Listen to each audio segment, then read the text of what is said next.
Chapter 1274. In the blink of an eye, 6 years had passed. Inside and outside the Frost Jade Ocean Province, there were altars everywhere, spiritual lakes rippled, and dense mist covered the mountains and seas. The disciple cultivated in the mountains. When he held the book in his arms, he could hear hundreds of birds chirping, insects chirping, and cicadas chirping. When he looked up, he could see mystic spirit feather warriors flying in and out of the sky. It was like a scene of immortals. The scenery here was completely different from that of the desolate realm outside of the high province. On this day, a yellow-winged bird flew over with a letter in its mouth and landed in the pavilion. A maidservant came to take the letter and handed it to Fan Liqing, who was sitting on the couch. However, he did not dare to open it. He cupped his fists to a Dao child beside him and said, "Another letter from the Shanyang clan has arrived. Please invite immortal Master Zhou here."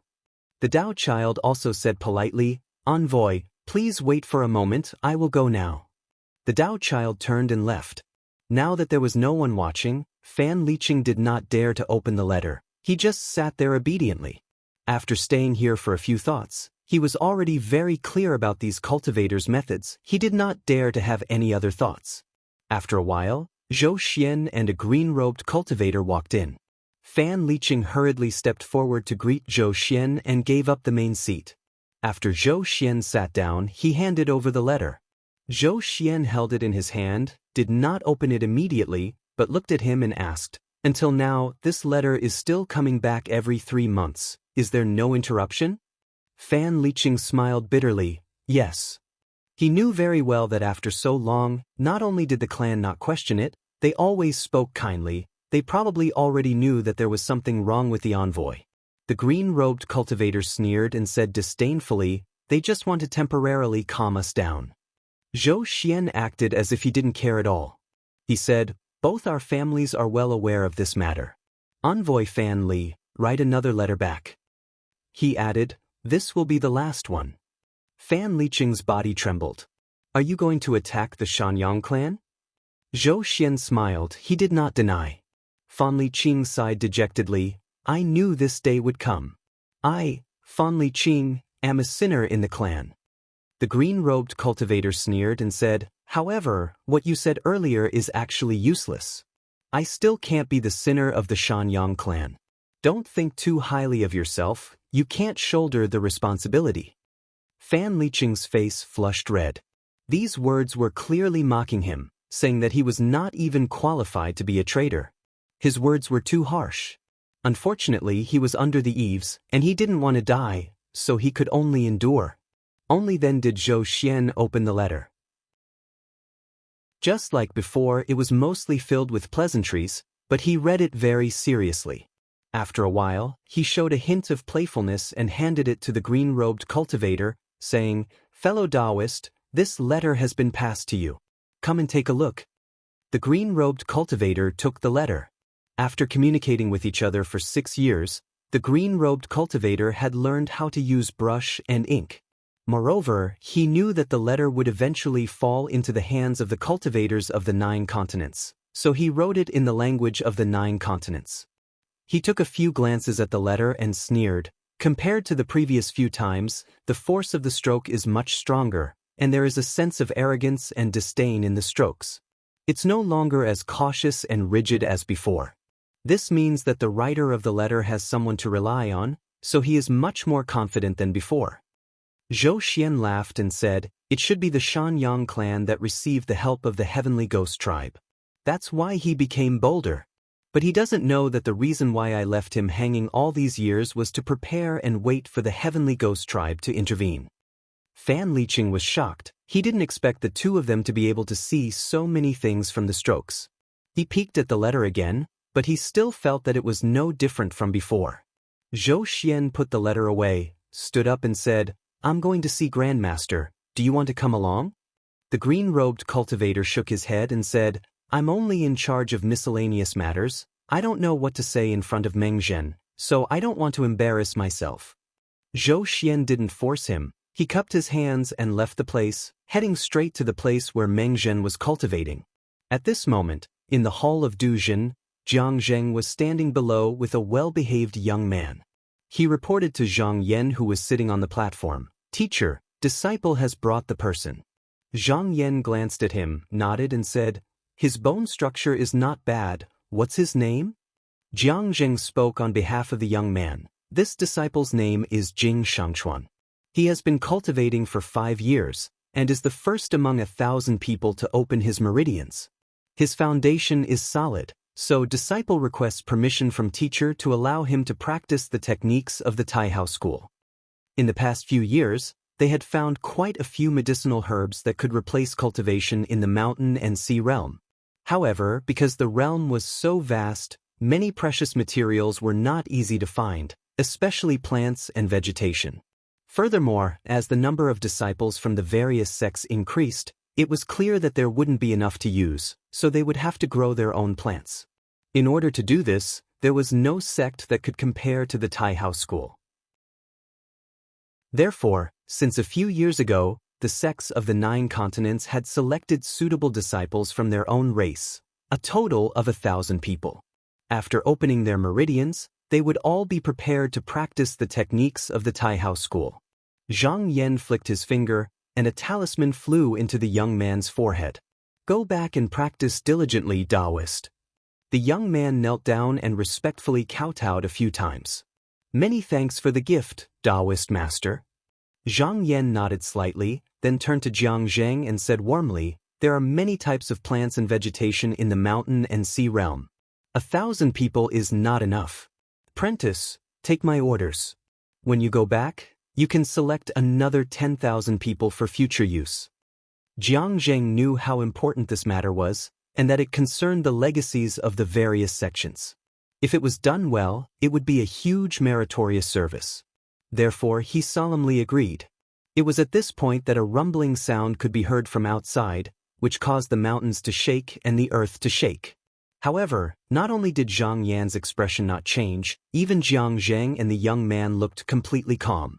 6 years ago, after Zhang Yan had captured Demon Patriarch Brightness and entered the sect, he had planned to deal with the 2 sect leaders after they returned from beyond the heavens.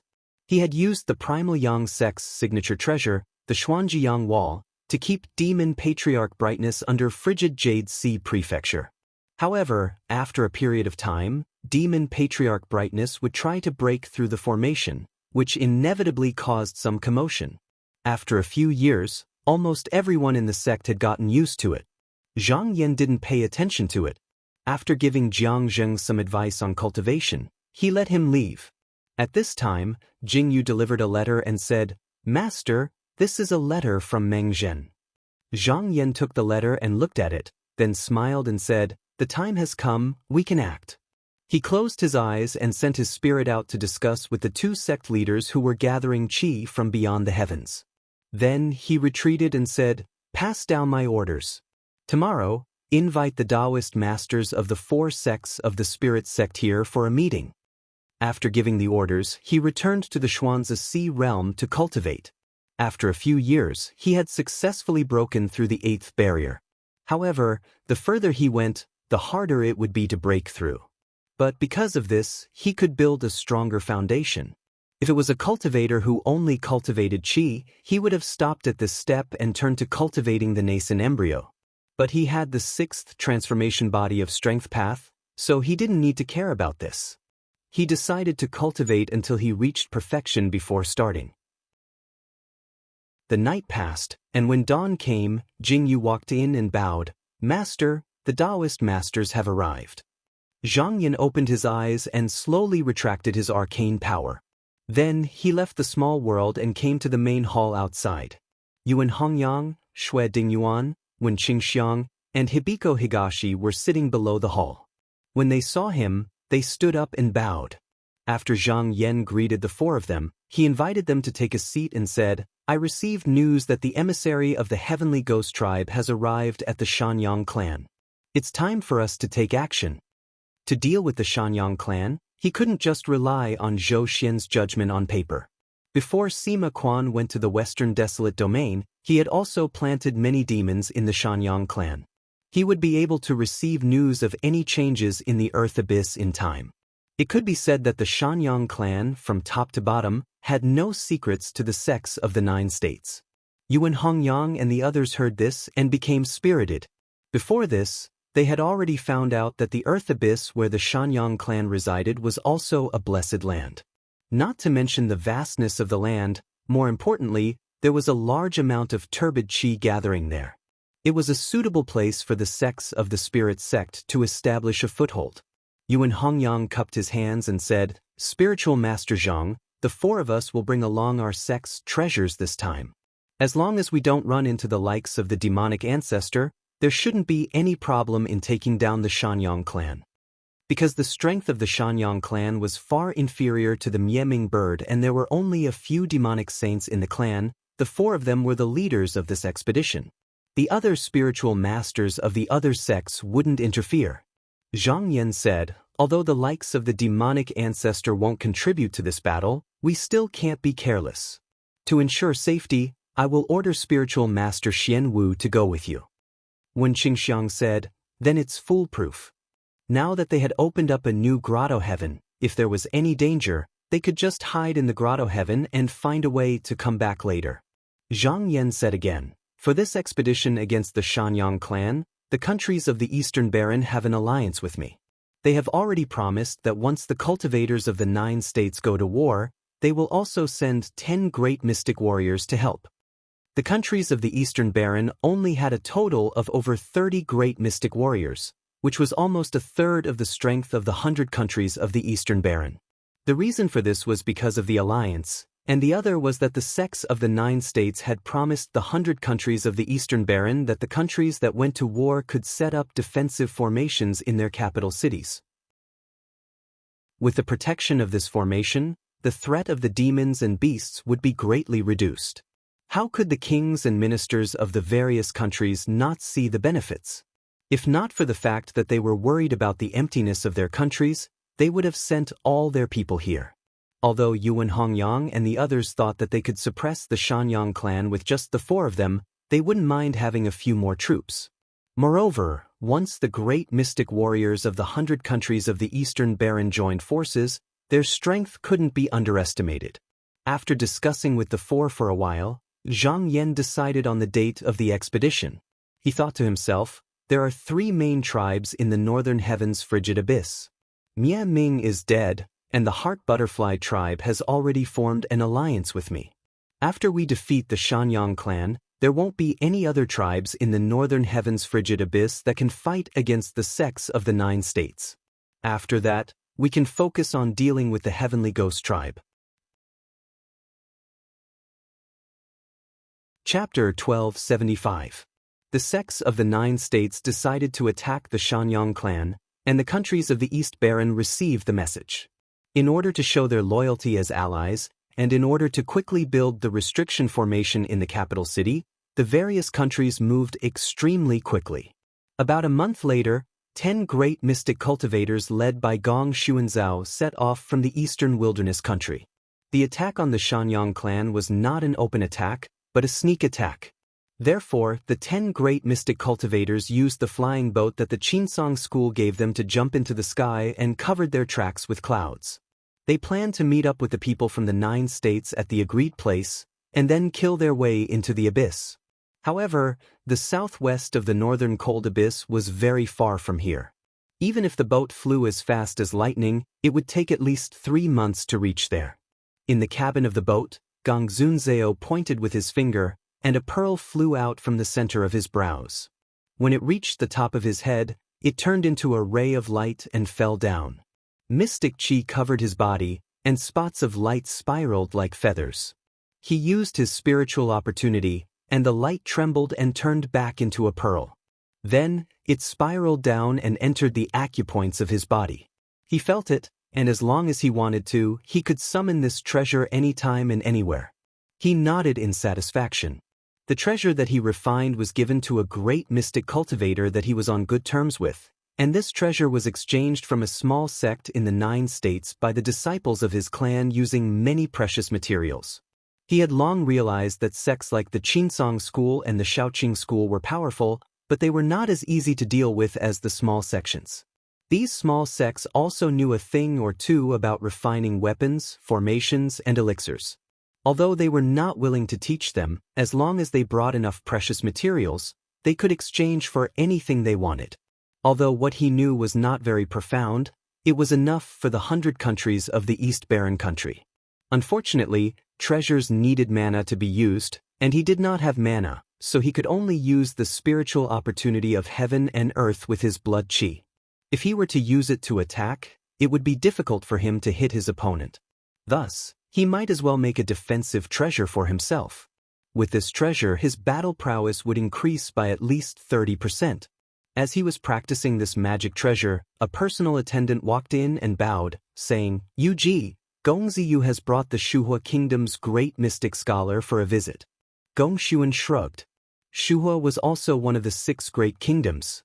Yuan Ji was the oldest person in the 100 nations. He was already more than 2,300 years old. He said, "Since you're here, please come in." 10 breaths later, Gongziyu and a white-haired old man walked in together. Although the old man looked old, he was still full of vitality, and his muscles were bulging. He tightened his clothes, and his voice was loud and clear.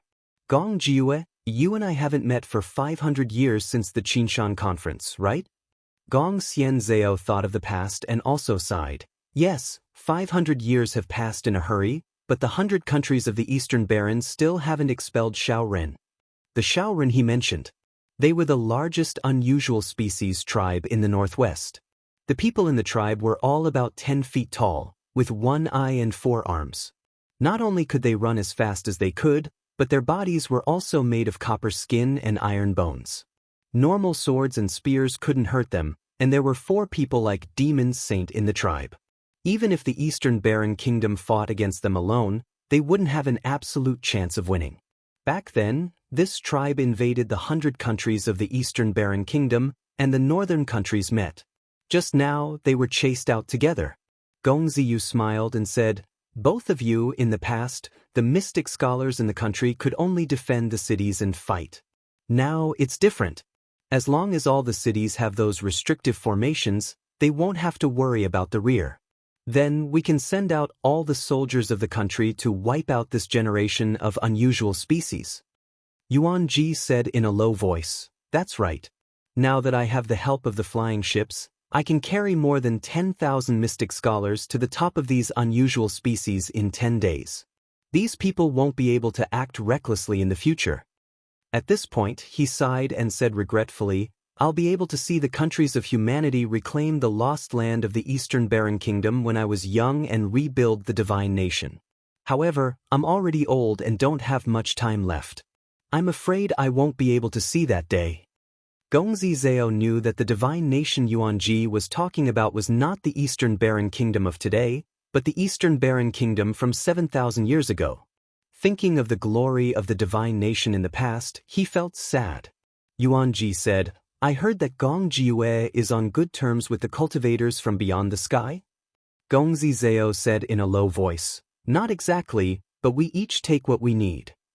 Yuan Ji chuckled and said, "May I ask Gong Jiue, if the 100 countries of the Eastern Barren Kingdom want to reclaim our lost land, what do we need?"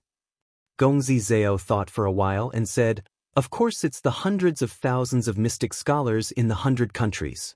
Yuan Ji shook his head with a smile and said, "In my opinion, these hundreds of thousands of people are no match for one person. If our 100 kingdoms can produce a person on the level of the 3 high priests, we can immediately recover our lost land." Gongzi Zhao was shocked and then sighed, "It's too difficult." Yuan Ji nodded and said, "It is difficult, but it's not impossible. It's hard to say what will happen in the future, but I have a word of advice. It's not good to be controlled by others. Since we can borrow the strength of others, why not give it a try? I think the best opportunity in thousands of years is now. I hope your country won't miss it." After saying this, he put his hands together and bowed, bidding farewell and leaving. Gongzi Zhao stood there and did not speak. Gongzi said, "Jiue, what is Yuan Ji trying to say?" Gongshi Zhao snorted and said, "What he's saying is that even though our eastern wasteland country seems to be much stronger now, we are only relying on outsiders. Only by having a high priest can we not be restricted by others. However, I believe he has not only said these words to my family. Gongziyu thought for a while and said, "That's true." Gongzi Zhao shook his head and said, "Yes, but also wrong." Gongziyu was startled and said, "What do you mean?" Gongzi Zhao asked, "Our god nation had 3 high priests for 7,000 years. Why did it fall apart overnight?" Gongziyu said, "If it wasn't for the 2 high priests being appointed," Gongzi Zhao said coldly, "but why did they accept the appointment to go beyond the sky?" This. Gongziyu couldn't help but be stunned. Gongzi Zhao said, "I heard that the 2 high priests had left behind a sentence, if there is purple air, go and find immortality." When Gongziyu asked this, he couldn't help but be dazed for a while.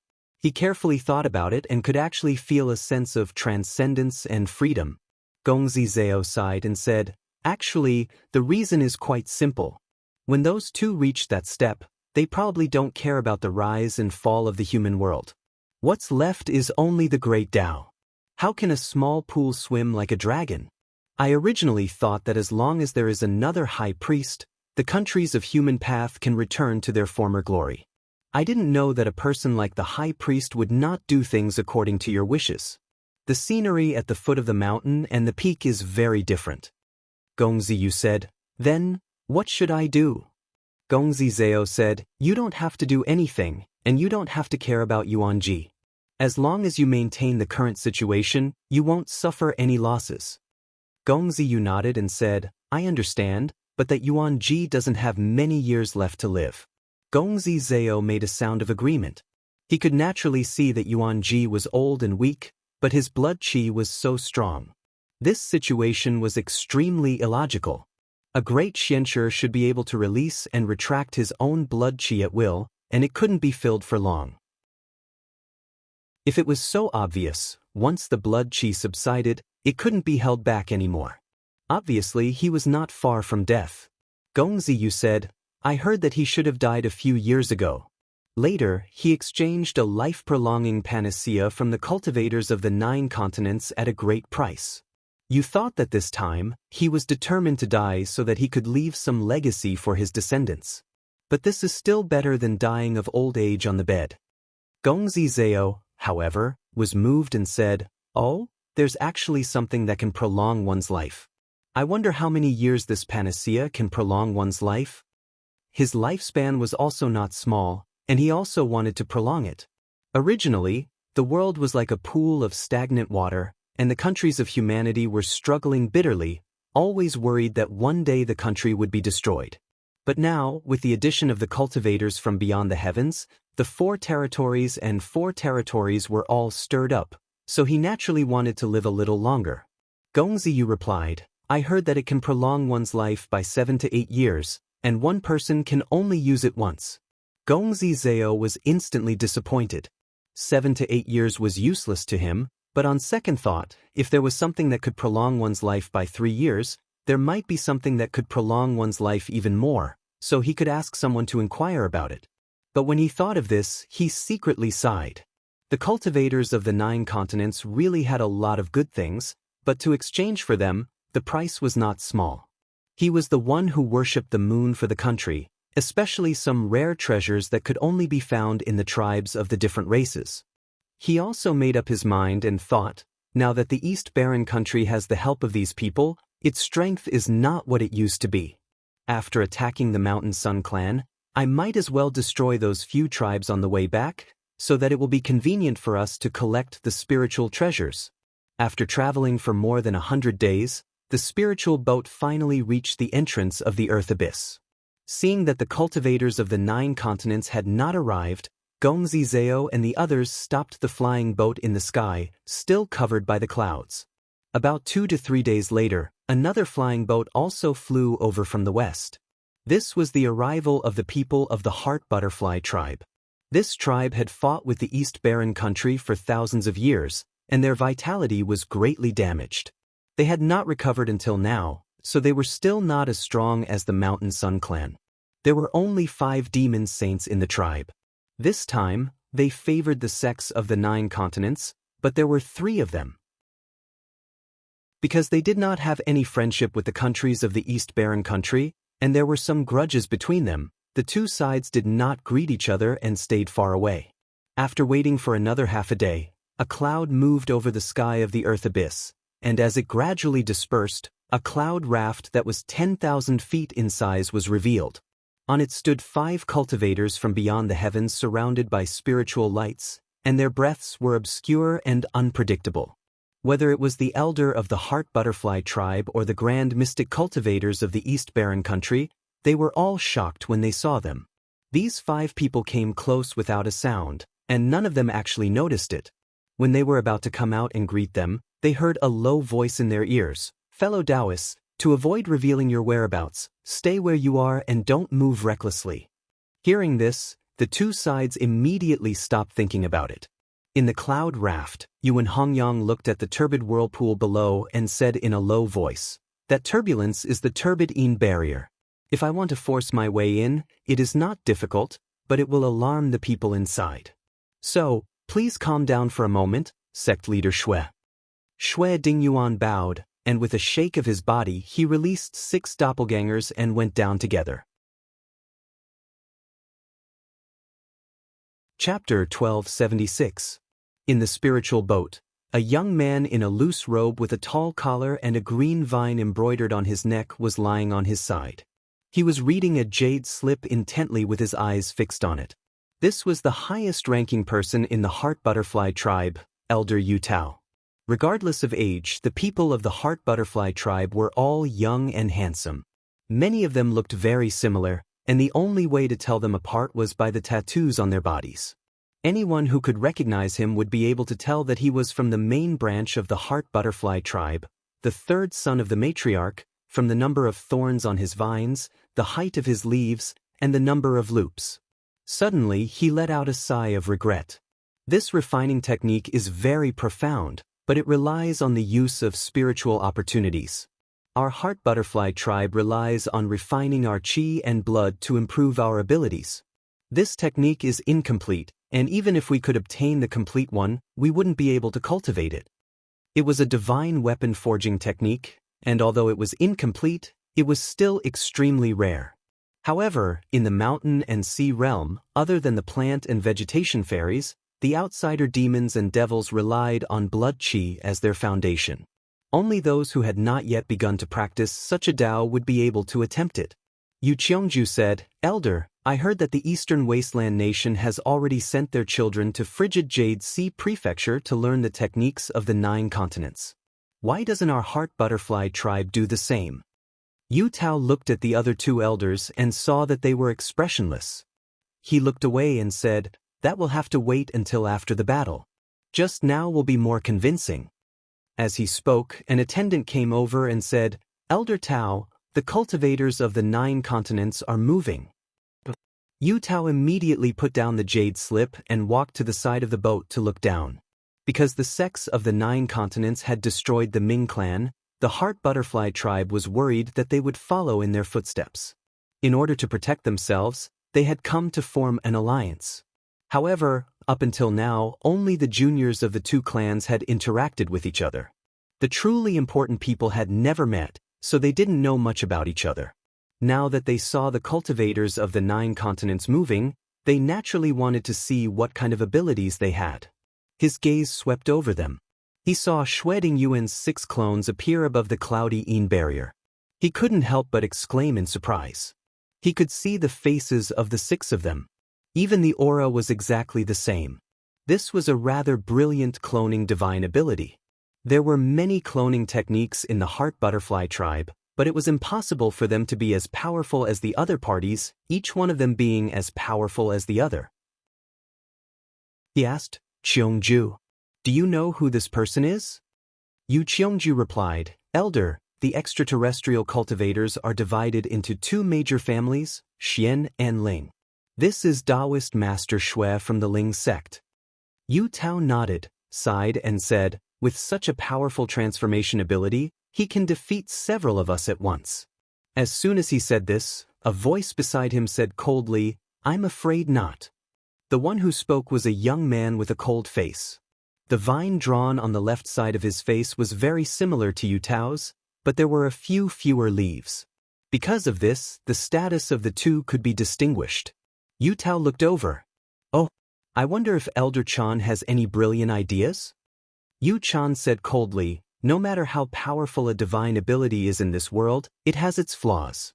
Right now, it's just an inanimate object. If it's used against an opponent of the same level, it may not be very useful." Another elder agreed. "Elder Chan's words are reasonable. Our heart butterfly tribe's secret techniques have been tempered for tens of thousands of years.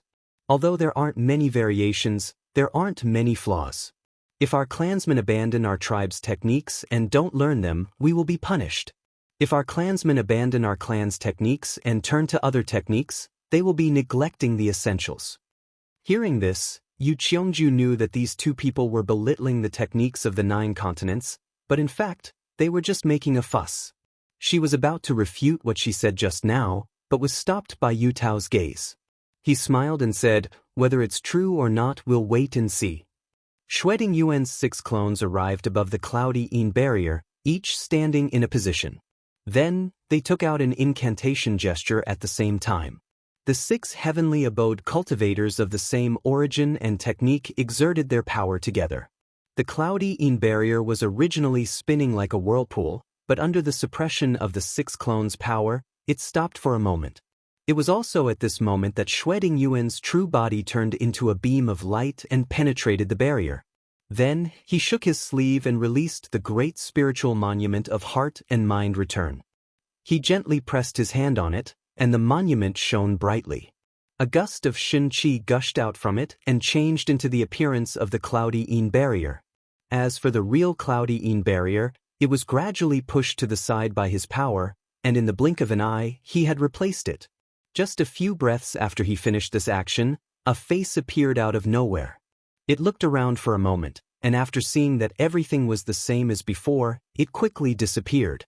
The people of the eastern wasteland all saw this scene and couldn't help but be amazed by his means. At the same time, they became vigilant in their hearts. It was obviously a fake, but even those who were familiar with it couldn't see through it. If it was used in a battle formation, it would be easy to confuse the enemy's eyes and ears with illusions.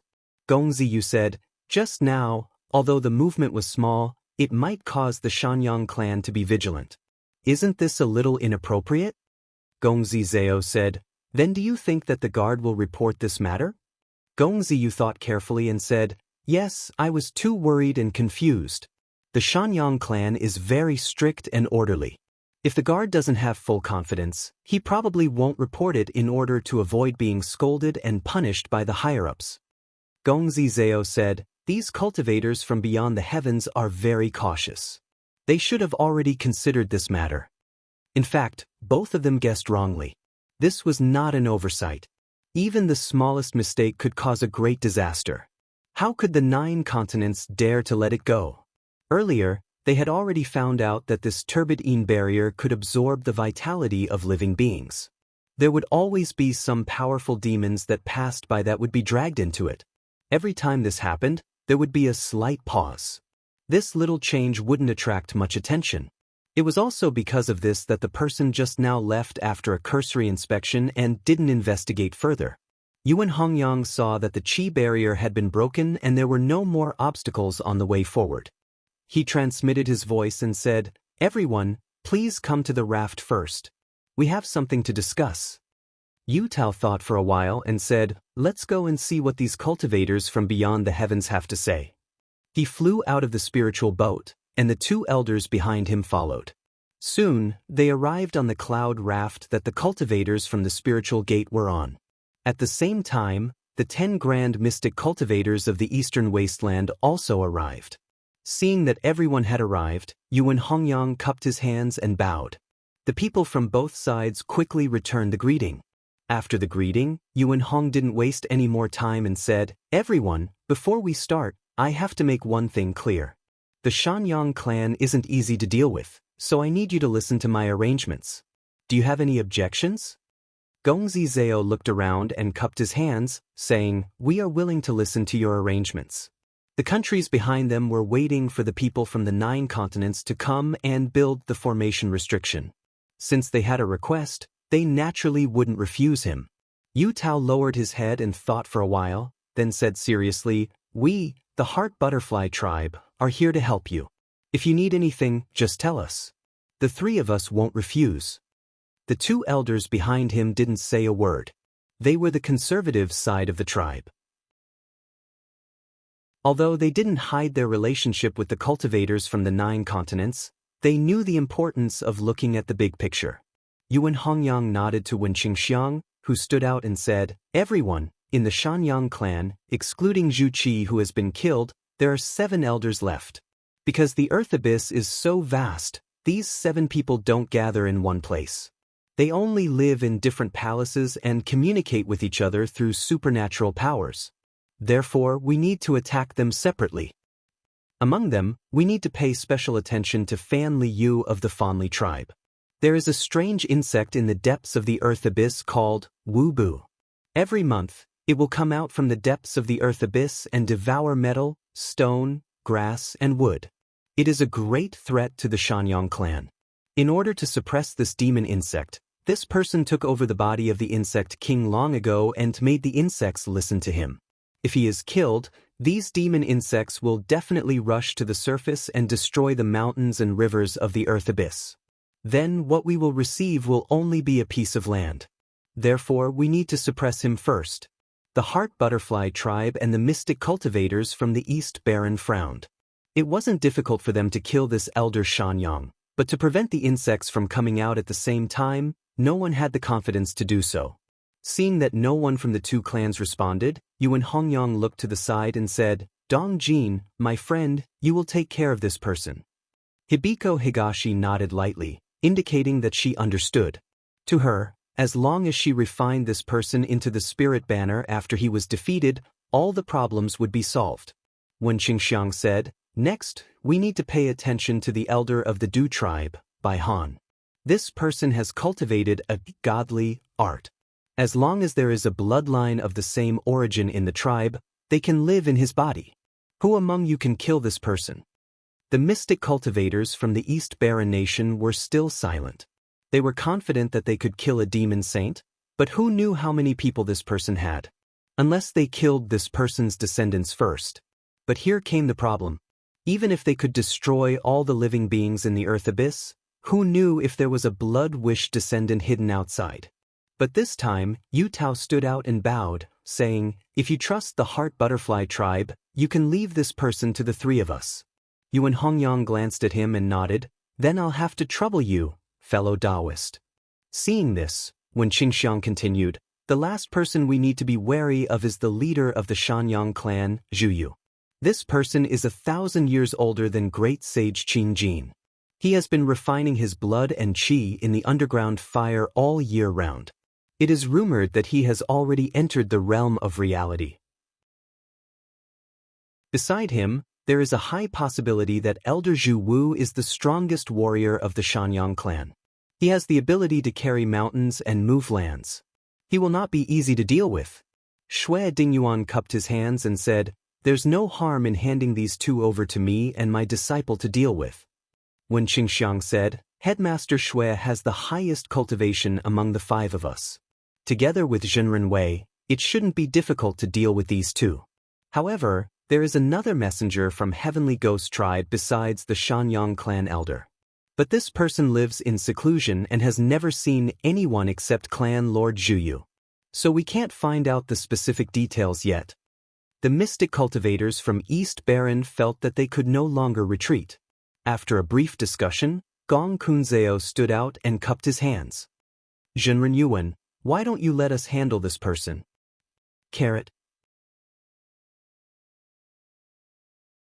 Chapter 1277. After the 3 clans came to an agreement, they didn't tarry any longer and set off to find their opponents. Shui Dingyuan brought enlightened Master Wei to the south. After traveling for thousands of miles, the 2 saw that although they were underground, the clouds were calm and the air was calm. The light was soft and the sky was blue. Their field of vision was wide, and the distant horizon and the sky merged into a line. Countless creatures lived in the lakes and swamps. It was obviously a great scenery. Enlightened Master Wei said, "Master, this place seems to be another world." Shui Dingyuan said, "From the information we received, the earth abyss is incomparably vast, and the deeper we go, the thicker the turbid air. It's very suitable for our spirit gate to establish our sect here." Enlightened Master Wei said, "Then we must occupy it." After flying for several hours, the two of them arrived at a place where the rivers intersected. Shui Dingyuan looked down and saw that the river below was like a white sheet of silk. Among them, there were over 100 large trees that had been chopped down by someone and connected to the river water, forming an etched symbol. He made a slight deduction in his mind and said, "Let's go this way." Bringing Reverend Wei along, they traveled southwest for another 1,000 li and saw a young man standing on a hillside overgrown with long grass. His upper body was bare and his shoulders were tattooed with strange patterns. He looked like a commoner, but his expression was abnormally calm. When he saw the two of them from afar, he cupped his hands and said, "Sect Master Shui, Reverend Wei pays his respects." Shui Dingyuan landed with Enlightened Master Wei and cupped his hands, saying, "Fellow Taoist Sima greets you." The young man was one of Sima Quan's incarnations. He didn't say much and only said, "Please follow me." Saying so, he turned around and walked down the hillside. He walked in front of a stone tablet and knocked on it. The surface of the tablet suddenly turned into a rotating cyclone. He turned around to greet them and walked inside. Shui Dingyuan and Enlightened Master Wei followed suit. Once inside, they looked around and found that they were inside an underground cavern. Enlightened Master Wei asked, "Enlightened Master Sima, where is this place?" Sima Quan said, "This is the Cave of Lullaby. Since the earth abyss is as big as the continent above, it is convenient for the Shanyang clan to travel. These travelers' chant tablets have been built in various territories. These tablets are also used by the tribe to identify one's identity. If someone were to fly in the wild and get close to the settlement, it is very likely that someone will come up and question them." Dao Master Wei said, "If that's the case, how are the other Dao friends supposed to proceed?" Sima Quan said, "I have countless clones here. It's enough to send them to where they need to go." Master Wei stared at him with her beautiful eyes and said, "No wonder the people of the world fear the heavenly demon." Sima Quan smiled calmly and said, "The people of the world are afraid. It's not the heavenly demon, it's the human heart."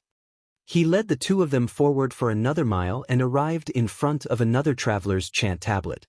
Coincidentally, there was a flash of light on the tablet, and a woman walked in. She was startled when she saw the three of them. He asked suspiciously, "Who are you? Where are you going?" Sima Quan's gaze was faint as he smiled at her. The woman was immediately at a loss. Then, as if she had forgotten about the three of them, she walked towards the other side of the cave. Sima Quan ignored her and pointed at the tablet in front of him. "Gentlemen, once we leave this place, we will arrive." Finished. He took a step and walked out. Shui Dingyuan and his disciple immediately followed. After passing through the tablet, the two of them found themselves back on the ground.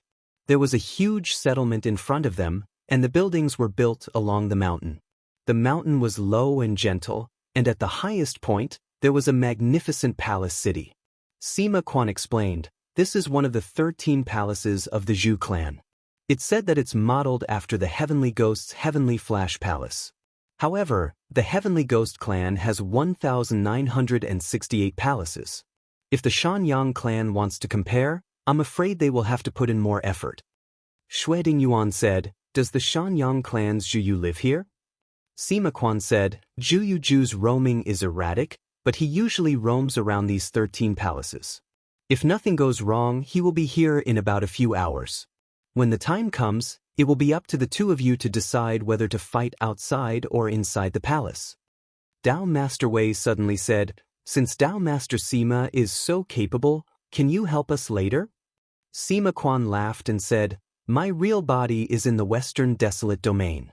This is only a clone, so I can't use my full strength." At this moment, his expression changed and he said, "Zhuyu has already left the palace, eh?" Dao Master Wei hurriedly asked, "How is it?" Sima Quan said, According to past practice, Zhu Wu should return to the clan to teach the clan's disciples today. This way, the time to kill the two of them can be staggered. However, for some reason, the two of them are still walking together. Dao Master Wei turned around and asked, "Master, should we delay the attack?" Sima Quan said, "If the two of you feel that the timing isn't right and it's not convenient to attack, I can bring the two of you to a secret place to lie low first." Xue Dingyuan raised his hand and said, "Thank you for your kind intentions, fellow Taoist. However, if we delay, there might be changes. Moreover, the two of us might not be in a bad situation. When Zhu Yu arrives, the two of us will attack." Sima Quan said, "In that case, the two of you can first adjust your breathing. When he arrives, I will naturally inform the two of you." Xue Dingyuan didn't stand on ceremony. Although Zhu Yu didn't have the strength of the great sage Qing Pai, he was still the master of an enormous clan. Thus, he had to treat him with caution. He cupped his hands and said, "Then I'll have to trouble you, fellow Taoist." After he finished speaking, he sat down cross-legged and entered a meditative state. Dao Master Wei, on the other hand, threw a mirror into the sky. A ray of light shone down and covered his figure. Only then did he sit down cross-legged and adjust his breathing. Just like that, 6 hours passed. Sima Quan originally stood there motionlessly until this moment. He suddenly turned his head and looked in a direction. He said, "They're here." At the same time, there was a rumbling sound coming from afar. Although Xue Dingyuan and Dao Master Wei were sitting in meditation, they were always on guard. They immediately withdrew from meditation and stood up from the ground. When they looked up, they saw 4 giants that were over 10,000 feet tall moving step by step at the foot of the mountain. Although their movements seemed slow, every step they took covered a distance of several miles. On their shoulders, there was a temple on which an unconcealable vigorous blood qi leaked out. Beside the 4 giants, there was a strange bird flying in the sky. A thin and withered old man was sitting on it with his eyes closed, as if he could be blown away by a gust of wind. But if one ignored his appearance, it wasn't difficult to determine that this person was the #1 strong man of the Shanyang clan, Zhu Wu, from the surging blood qi on top of his head. In order to reduce consumption, he hid his blood qi deep within his body and didn't let it leak out. Thus, when he wasn't moving, he looked even worse than an ordinary person. Xue Dingyuan looked at him and said, "Act according to the plan." Reverend Wei nodded and said, "Yes, master." She shook her sleeve and took out Ain's spirit formation diagram. Xue Dingyuan flicked his finger.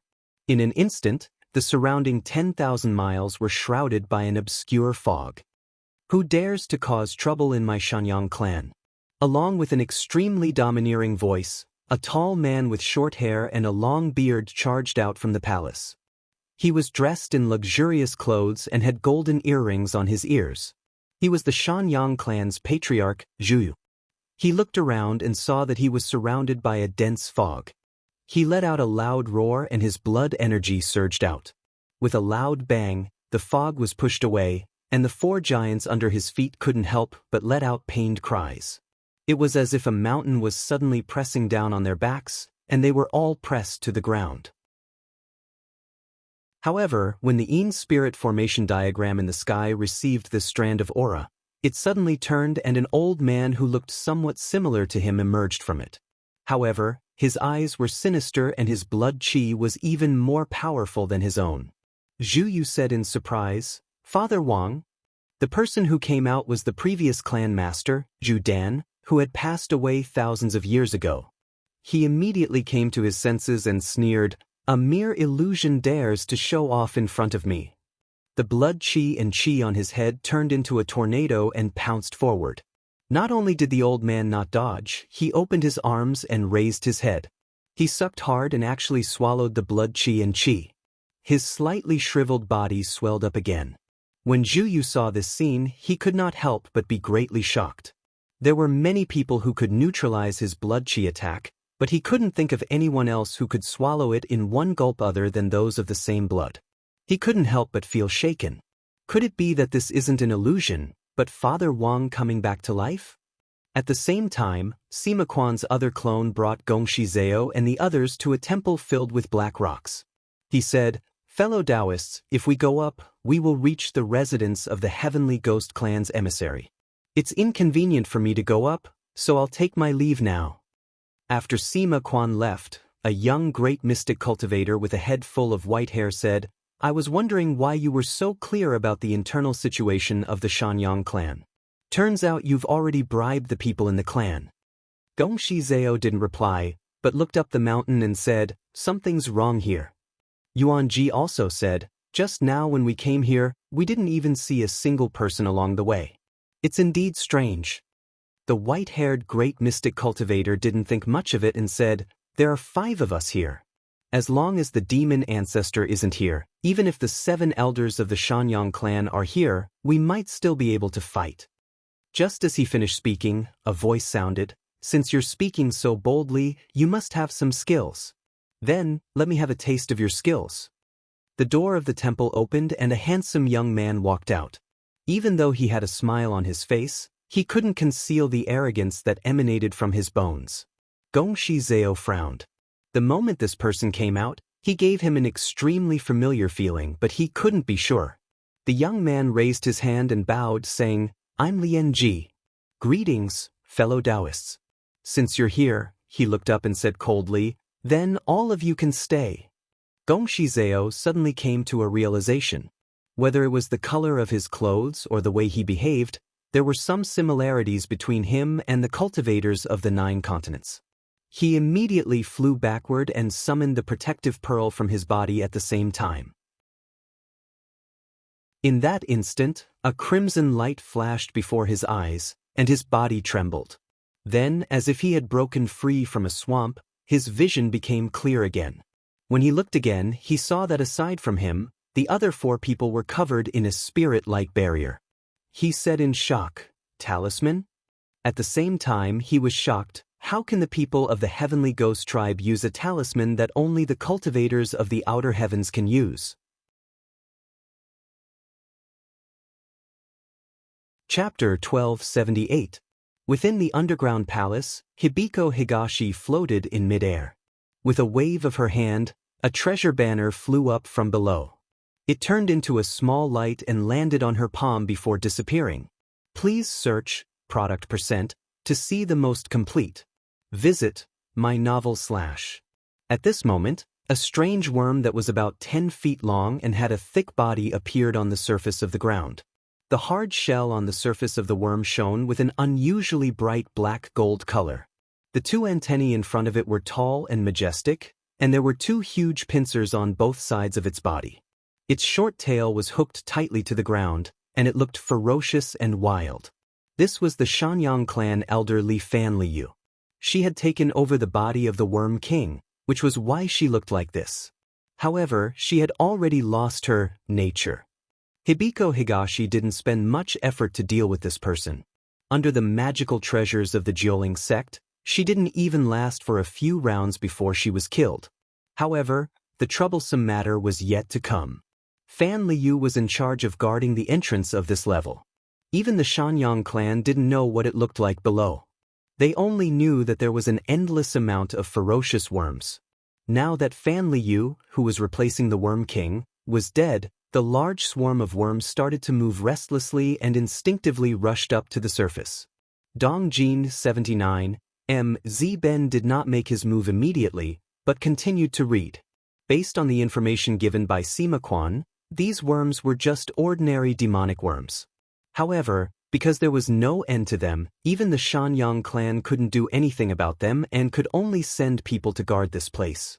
At this moment, she took a few glances and determined that these words were not false. Thus, she slightly opened her mouth and blew a mouthful of spiritual energy downwards. A gust of wind with a slight fragrance of plants swept past, and the thousands of insects that had crawled to the entrance were all swept back. Then, she spun the jade bowl and made an incantation gesture, summoning the sect's most precious treasure, the 9 spirit banner. With a flash of brilliance, 3 banner spirits refined from ancient demons were released, and she ordered them to guard the entrance of the cave. She then sat down cross-legged and focused on refining the worm. In just 2 to 3 days, she would be able to roughly refine Fan Liu into a flag spirit. By then, she would be able to easily suppress these strange insects. At the same time, in another palace, hundreds and thousands of blood souls were flying around an old man, and every single one of them touched an old man's body. Not long after, the old man let out an extremely unwilling howl and fell to the ground.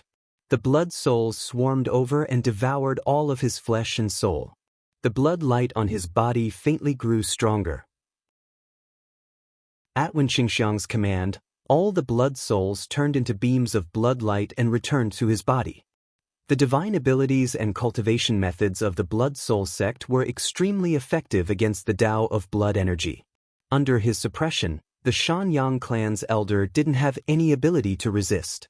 Even if his body turned invisible, it was useless. Thus, the elder was easily taken down. Footsteps were heard behind him as a middle-aged man wrapped in white cloth walked towards him and bowed to him, saying, "Zhenren Wen." The Eastern Wasteland nation's fellow Taoists seemed to have run into some problems. Wen Qingxiang thought for a moment and asked, "Is there something unusual about the emissary from the Heavenly Ghost tribe?" The middle-aged man said, "I was watching from afar. I saw that the emissary used an artifact and instantly trapped 4 of the fellow Taoists." Wen Qingxiang was a little surprised, but then he smiled and said, "Interesting. It seems that the Heavenly Ghost tribe has hidden many things. Ever since they came to the mountain and sea realm, they had never seen a native who could use an artifact. The Eastern Wasteland nation had their own patterns. If given enough time, tens of thousands of years, anyone could walk the path of using pattern artifacts. However, they didn't have enough experience yet. As for the Heavenly Ghost tribe, it was hard to say. It was very likely that they had dealings with forces from beyond the heavens. Whether this artifact was forged by them or obtained from someone else was worth investigating." He thought for a moment. Since he had already dealt with his enemies, he might as well go and take a look. At that moment, in front of the Black Mountain Palace, Gong Shizao was shocked and quickly retreated. He didn't dare to be sure that the other person didn't have another artifact. Lian Ji watched him leave, but didn't give chase. Instead, he pointed at the spirit shield, and the scarlet light, which had been shaking a bit, immediately stabilized. However, this action made Gong Shizao feel that something was wrong. This person's body was surging with blood qi. Clearly, he walked the Tao of blood qi. The cultivation methods of the cultivators of the 9 continents were different from those of the mountain and sea realm. With the exception of Zhang Yan, he had never seen any grand cultivator with blood qi surging. After realizing this, he quickly calmed down and continued to size up the other person. As the light of the magical shield grew brighter, the 4 great mystic cultivators, who were about to break free, were suppressed again. Even their transformed bodies of blood qi faded away. Gong Shizao frowned. This scene clearly showed that the blood qi in their bodies had been suppressed. He guessed that the spirit shield was a magical artifact that specifically targeted blood qi.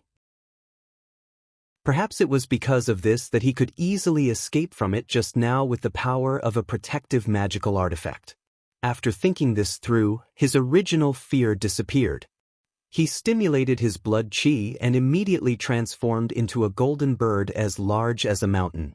He rushed toward where Lian Ji was standing. Last time, when he followed the cultivators of the 9 continents to conquer the Ming tribe, he obtained a lot of blood-guiding fruits. Apart from the ones he gave to the juniors of the nation, he consumed the rest.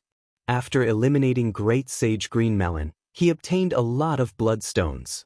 Now that his strength had greatly increased, his blood qi dharma body was released, and it was several times larger than before. This blood qi dharma body could have been more condensed, but after seeing the dharma idol of a grotto heaven cultivator, he realized that there were many benefits. For example, if the spirit shield in the opponent's hand landed on him now, it would at most take up a feather's space. It wouldn't be able to move him at all. Even the 4 trapped great mystic cultivators were caught off guard just now. If they released their blood qi dharma bodies, how could they be controlled so easily? Lian Ji indeed had more than one treasure on him. Seeing him coming over, he raised his hand, and a spiritual light flew up, turning into a saber ray, and slashed down. Gong Shizao did not dodge this time. The saber light left a scratch on his qi and blood avatar, but compared to his current huge body, it was only a small wound. It was not worth mentioning at all. As soon as the chi and blood avatar dispersed, it immediately recovered to its original state. Lian Ji's expression changed slightly, and he thought, this Gongshi Zhao can actually cultivate his blood chi to this level. He's almost at the peak of this realm. From the original news, this person doesn't have this ability. He should have obtained a lot of benefits from the cultivators of the outer world. He pointed at the 4 people in the spirit shield and said, fellow Taoist Gongshi, could it be that you don't care about your fellow Taoists? Gongshi Zhao looked over but didn't say anything. He could see that this Lian Ji had at most reached the level of demon saint. It was possible for him to use his treasure to suppress the 4 of them for a while, but he didn't know how to do anything to them immediately. Seeing that he couldn't move the opponent with words, Lian Ji opened his hand, and there were countless sounds of explosions.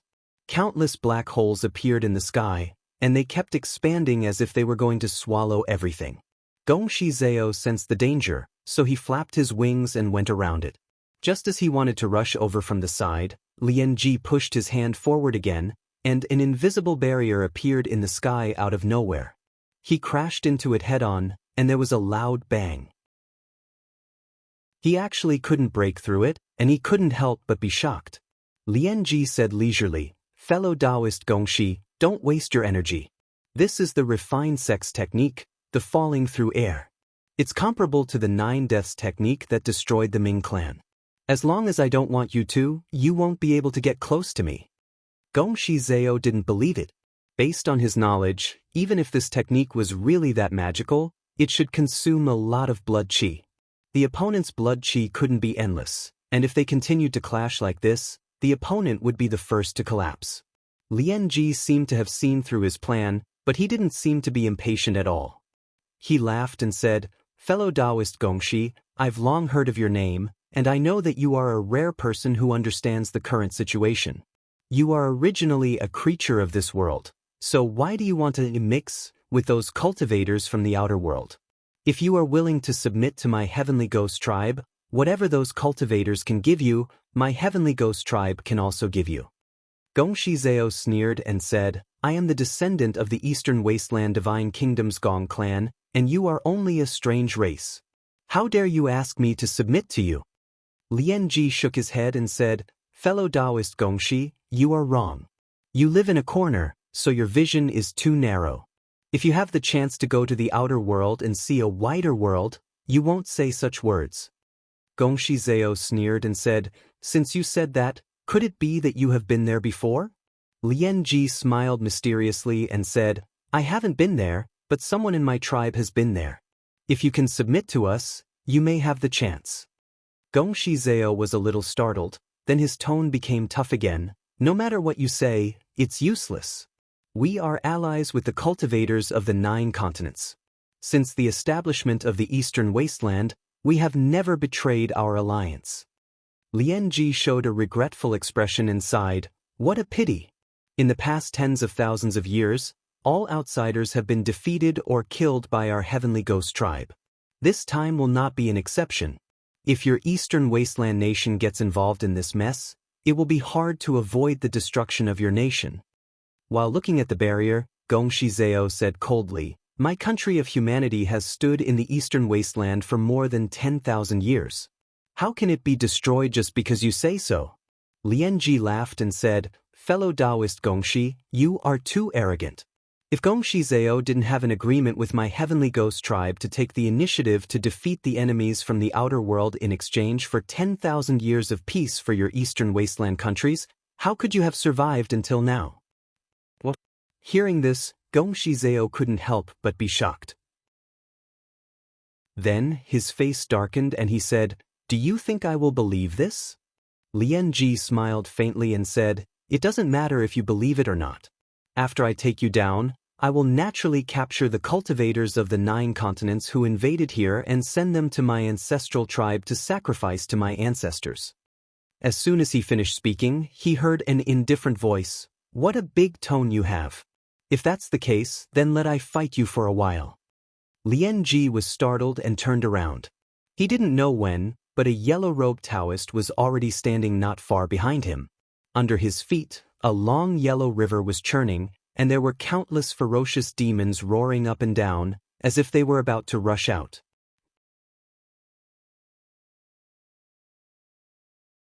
Chapter 1279. When Gongshi Zhao saw this person, he said in surprise, "Spiritual Master Yuan." Lian Ji's expression changed slightly, but he didn't say anything. He secretly activated a spiritual light, which turned into a sharp saber radiance and slashed at Yuan Hongyang.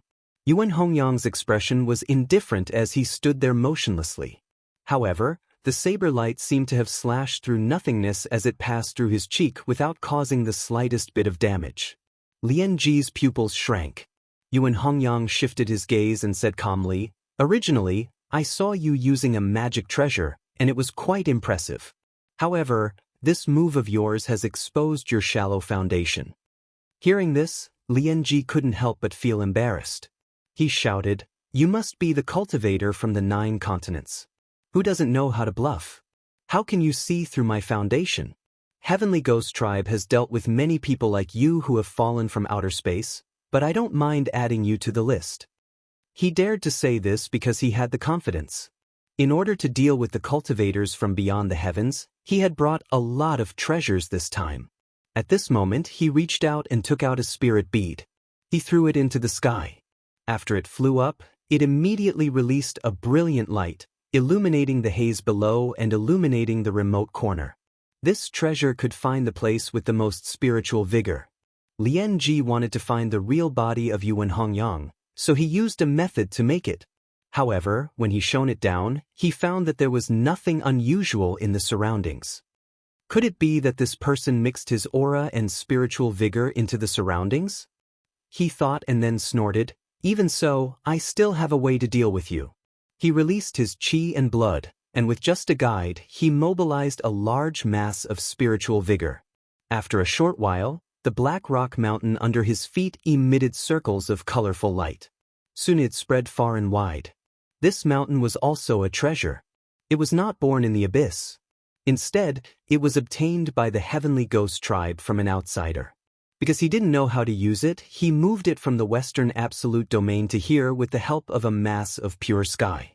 If it could be controlled, it was able to lock the spiritual vigor within a radius of 10,000 miles. Those with slightly weaker dermic powers would immediately be frozen in place. Even if the intruder had a high cultivation base, he would not be able to be bound. That would also force him to come out from his hidden place. He originally thought that once this item appeared, it would definitely be effective, but after the light spread out, there was still no change in the surroundings, as if the enemy in front of him did not exist. He couldn't help but be shocked. How is this possible?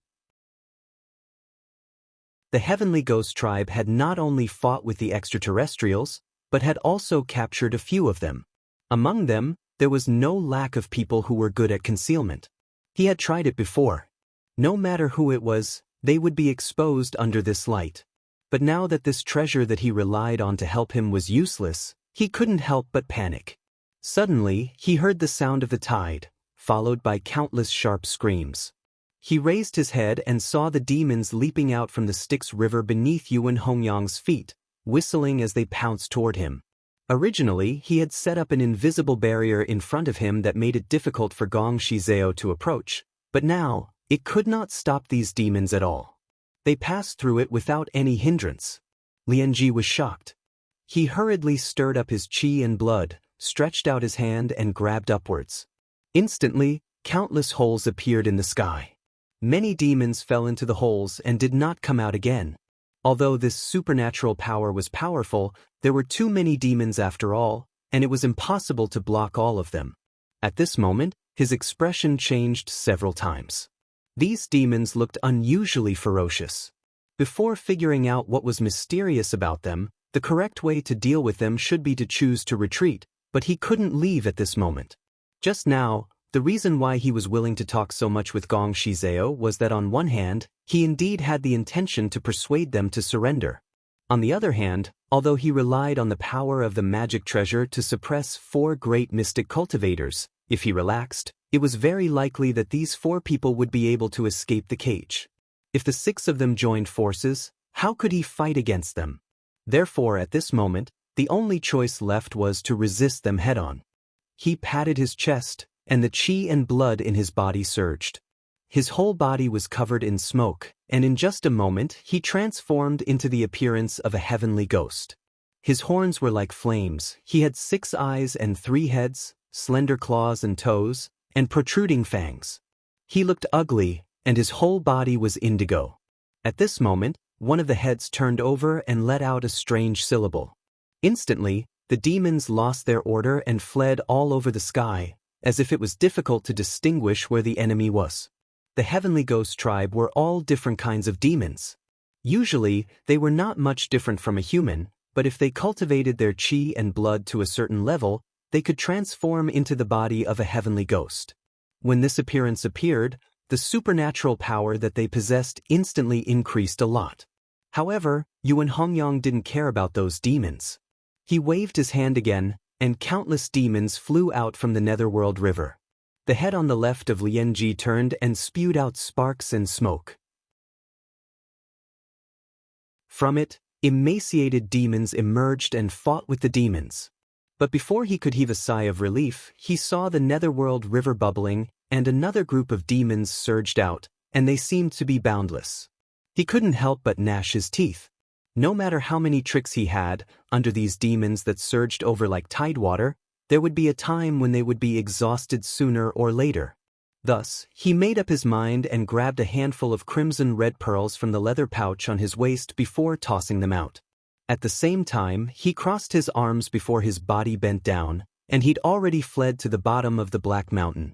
Even if Gongshi Zhao was extremely far away, he was still able to sense the enormous vital energy contained within the crimson red pearls, and he knew that the situation wasn't good, so he flapped his wings and retreated swiftly.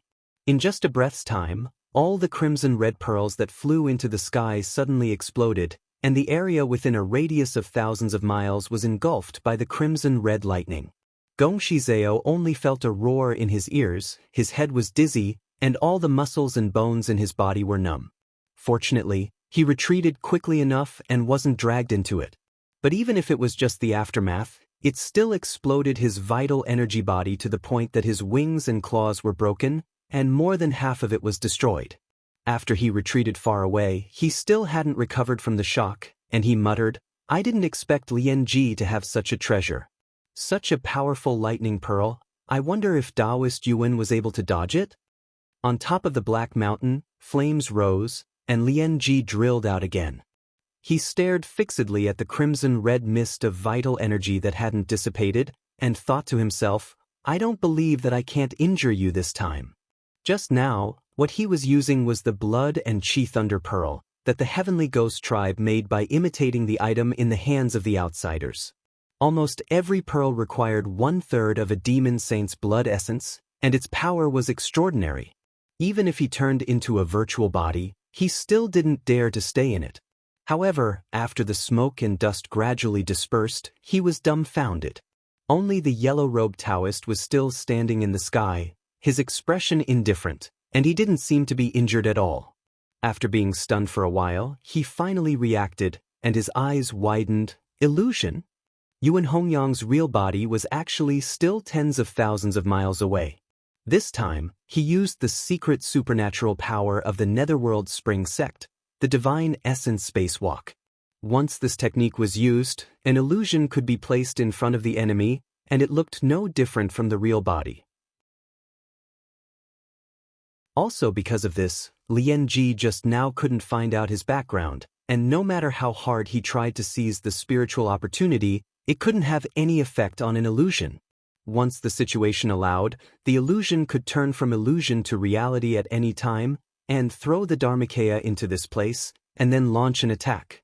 If the situation was not good, it could retreat, and leave the illusion here. This supernatural power could determine victory from tens of thousands of miles away, and only by cultivating the thousand-spirit illusionary water to a certain level and then obtaining the secret teachings of the sect leader could one practice it. However, every supernatural power had its flaws. If it was someone who had experienced Daoren, he would be able to see the real situation at a glance, and then make the correct response. However, Lian Ji only attacked blindly, and his impatience was completely exposed, and he only found out the truth at this moment.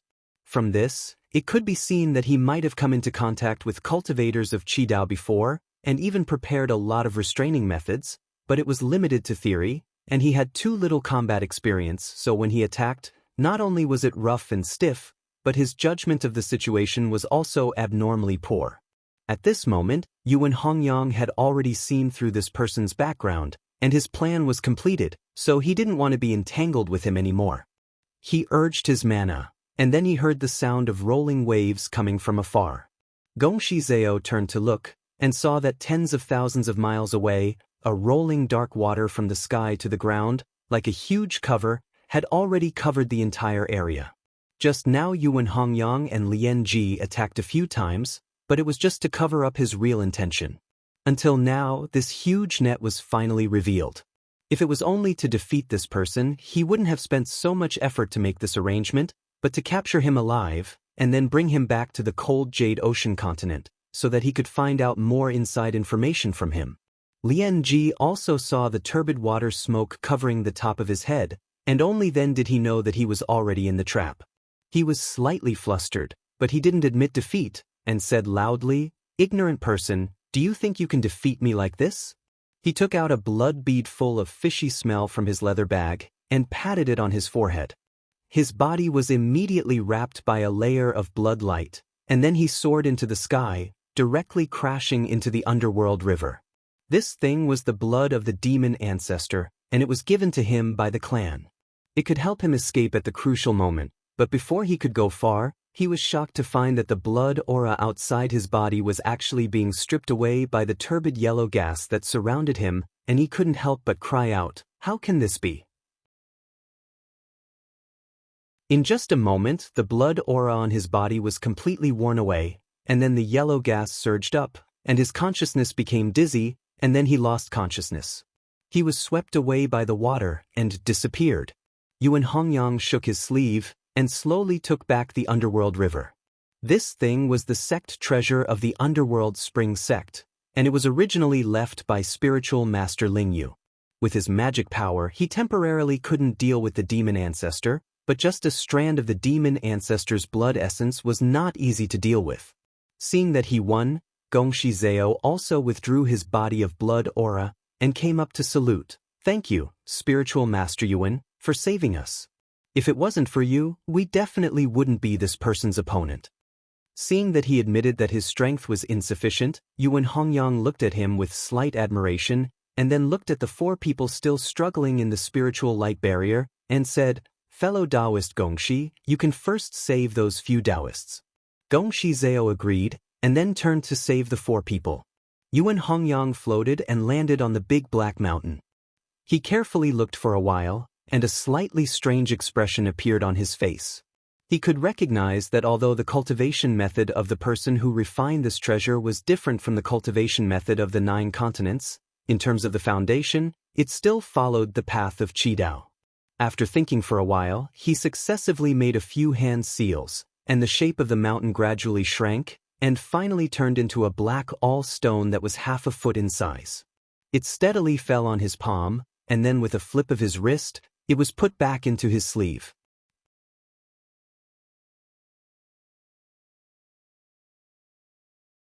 Chapter 1280. At the clan king's palace, the current clan master of the Shanyang clan, Zhu Yu, and the strongest man of the clan, Zhu Wu, were fighting against an old man. The battle had reached its most intense point. Zhu Yu and Zhu Wu were panting heavily, and the old man's body was in tatters. His qi and blood were flickering, and it seemed like they could dissipate at any time. Zhu Yu said in a deep voice, "Elder Wu, this is only my father's illusion. If he isn't here in person, he might use a suicidal technique. You must be careful." Zhu Wu nodded silently. In fact, with the two of them working together, they could kill the previous clan master even if he really came back to life. But the bad thing was that this illusion wasn't afraid of death, and it would often use desperate techniques. They were worried about it, and that was why their hands and feet were tied. Only when the illusion's qi and blood were exhausted would they see any hope of winning. At this moment, the old man seemed to know that he was about to perish, and he pressed his hands forward, causing two enormous energy vortexes to appear out of thin air.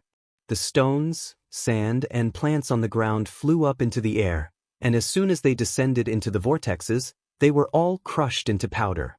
Moreover, along with the execution of this divine ability, his body revealed numerous cracks like porcelain, but even then he still forcefully held on and didn't collapse. Zhu Yu's eyes twitched and he said, "It's Royal Father's Zhu death technique, dodge." Even though Zhu Wu was warned, he was exhausted, and his body was huge. He couldn't dodge in time, and the whirlpool dragged him by the shoulder. In an instant, he heard cracking sounds, and it was the qi that was grinding his flesh and bones. He was ruthless enough, and with a roar, he tore half of his body off, and he dodged while vomiting blood. Although Zhu Yu dodged quickly, he was also brought to a point by the whirlpool. Pieces of jade actually flew out from his body, but they were wrapped up by his qi and blood, flying back and piecing back together. He roared angrily and rushed forward with a punch, shattering the old man's body. There was a loud rumble. Then, countless fireworks rained down from the sky. Spiritual Master Wei stood outside the formation, and she had been paying attention to the changes in the formation. Seeing this, she praised, "This Shanyang clan master is also very powerful." His body had already turned from illusory to corporeal, and he even used stone and jade to build his body. It could be said that he had taken a different path.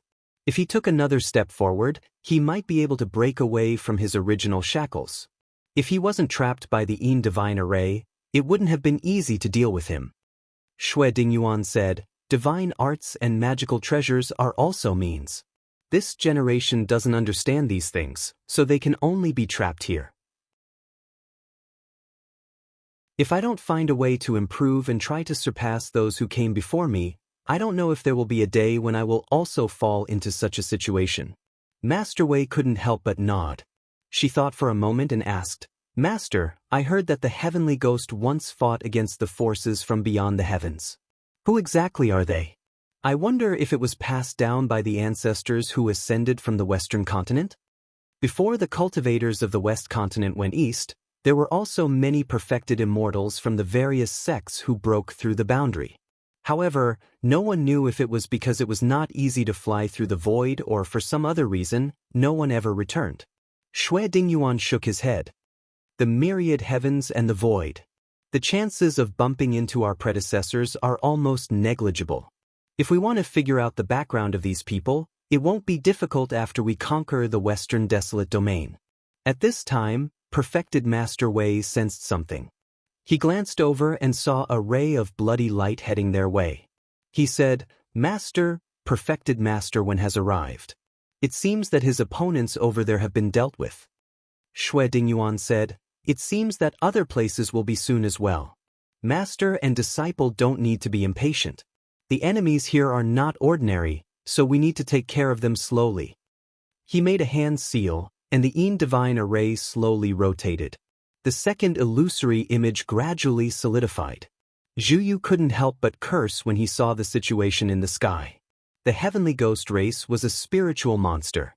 Although they had divine arts to prolong their lives and avoid tribulations, they weren't immortal. After fighting for such a long time, he also found it hard to bear. Zhu Wu, who was beside him, couldn't compare to him in the first place. At this moment he almost knelt down. He tore off a string of blood jade hanging around his neck and crushed a few of them. He threw half of them to Zhu Wu and swallowed the rest. His spirit was instantly refreshed. Zhu Wu knew that this was a treasure medicine of his race. No one except the clan master could enjoy it. He couldn't help but hesitate.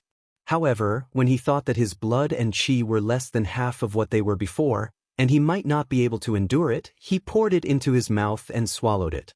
The moment the medicine entered his stomach, it was like adding fuel to the fire. The blood and qi in his body flourished again. See, at this moment, the illusory image in the sky finally solidified. A short while later, a burly man walked out. He was tall and muscular, and there was a picture of a heavenly ghost brandishing a spear tattooed on his upper body, chest, and back. Zhu Yu said in shock, "Brother Wang?" When the burly man heard his shout, it seemed that he didn't recognize him at all. Instead, he saw him as a mortal enemy. The light in his eyes was incomparably cruel. Zhu Yu snorted. He knew that he couldn't awaken the other party. Only by defeating him could he end this. He said loudly, "Zhu Wu, attack together with this king. We can change endlessly and kill the illusory images one by one. I don't believe that we can't break out."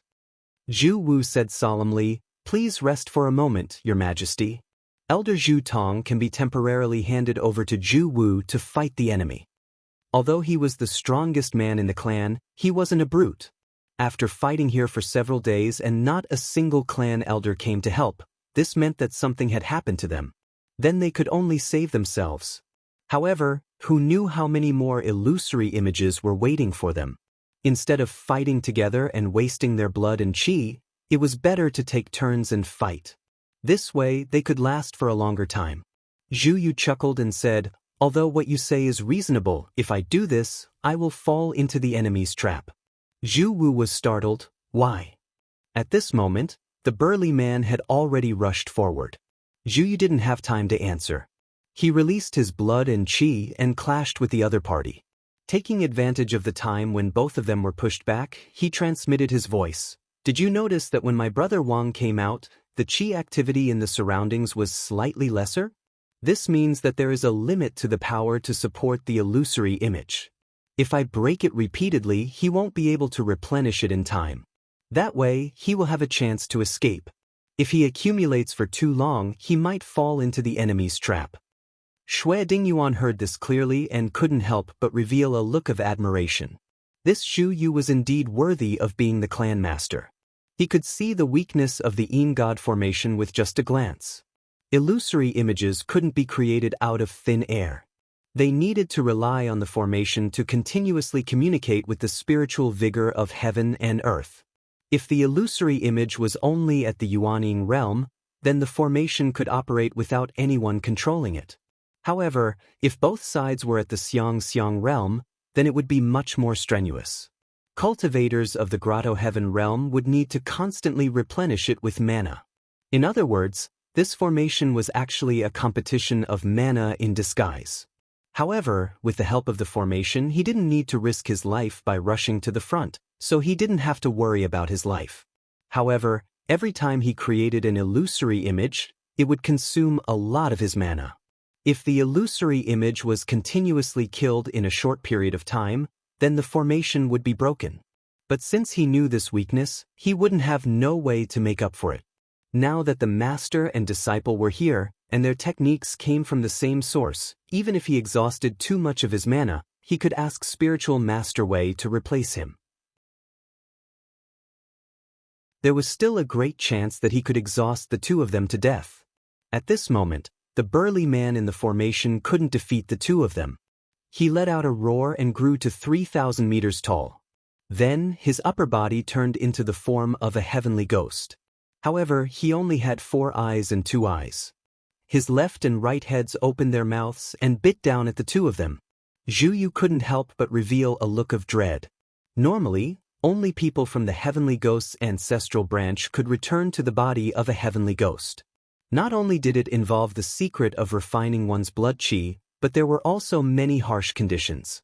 However, his elder brother just happened to rely on his innate talent and intelligence to refine half of a heavenly ghost's body. It was also because of this that his lifespan wasn't that long, which allowed him to obtain the position of clan master. Later on, he would often unconsciously compare his elder brother to himself. In reality, the Yin God formation's illusory figures could be strong or weak, and there was no fixed number. However, in his heart, he was most afraid of his father, and he admired and disobeyed his elder brother. As a result, the illusory images that appeared one after the other were these two. Looking up at the big mouth that was coming down, he thought to himself, "It's impossible to defeat my elder brother if I keep doing things as planned.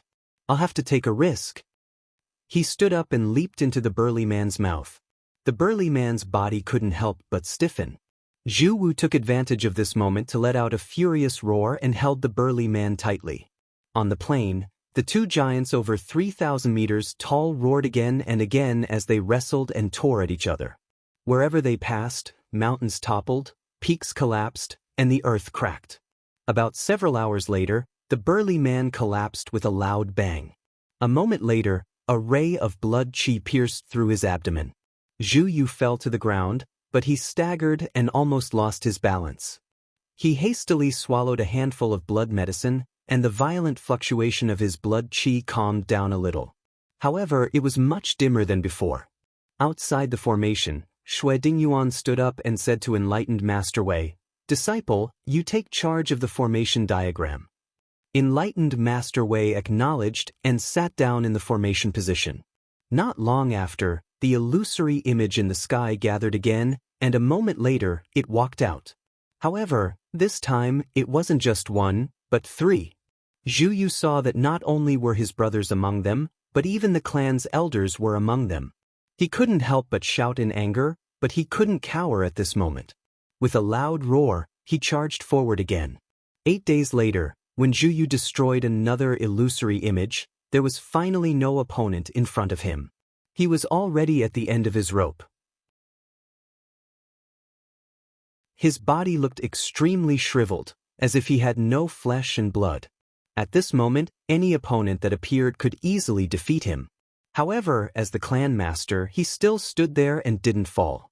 As for Zhu Wu, he had already died 2 days later due to the exhaustion of his blood qi.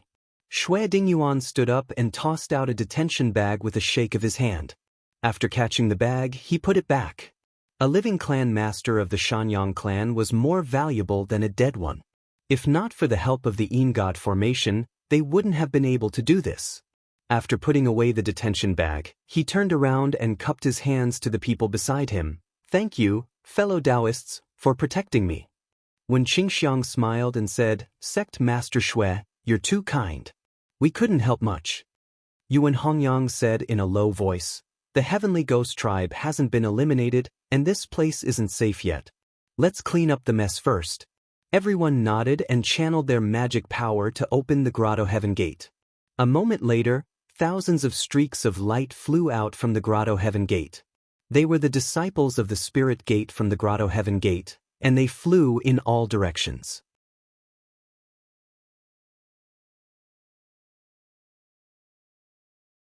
Chapter 1281. The population of the Shanyang clan was only about 60 to 70 million, and the clans were not too far away from each other. In less than 30 days, the cultivators of the Spirit Gate conquered all 42 clans. Among them, there were many who were unwilling to be tamed, and they were all killed. The Ling Gate didn't just blindly kill. If there were clans that were willing to submit, they would bestow a decree talisman to restrain their clans. To the Ling Gate cultivators who could control the hearts of the clans, it was fine as long as these people were willing to take care of the lower-level affairs for them, and they didn't care if they were loyal or not. Moreover, this ghostly land was a perfect place for the junior disciples to train. 2 months later, in the depths of the earth abyss, Han Ji rode on a flying ship.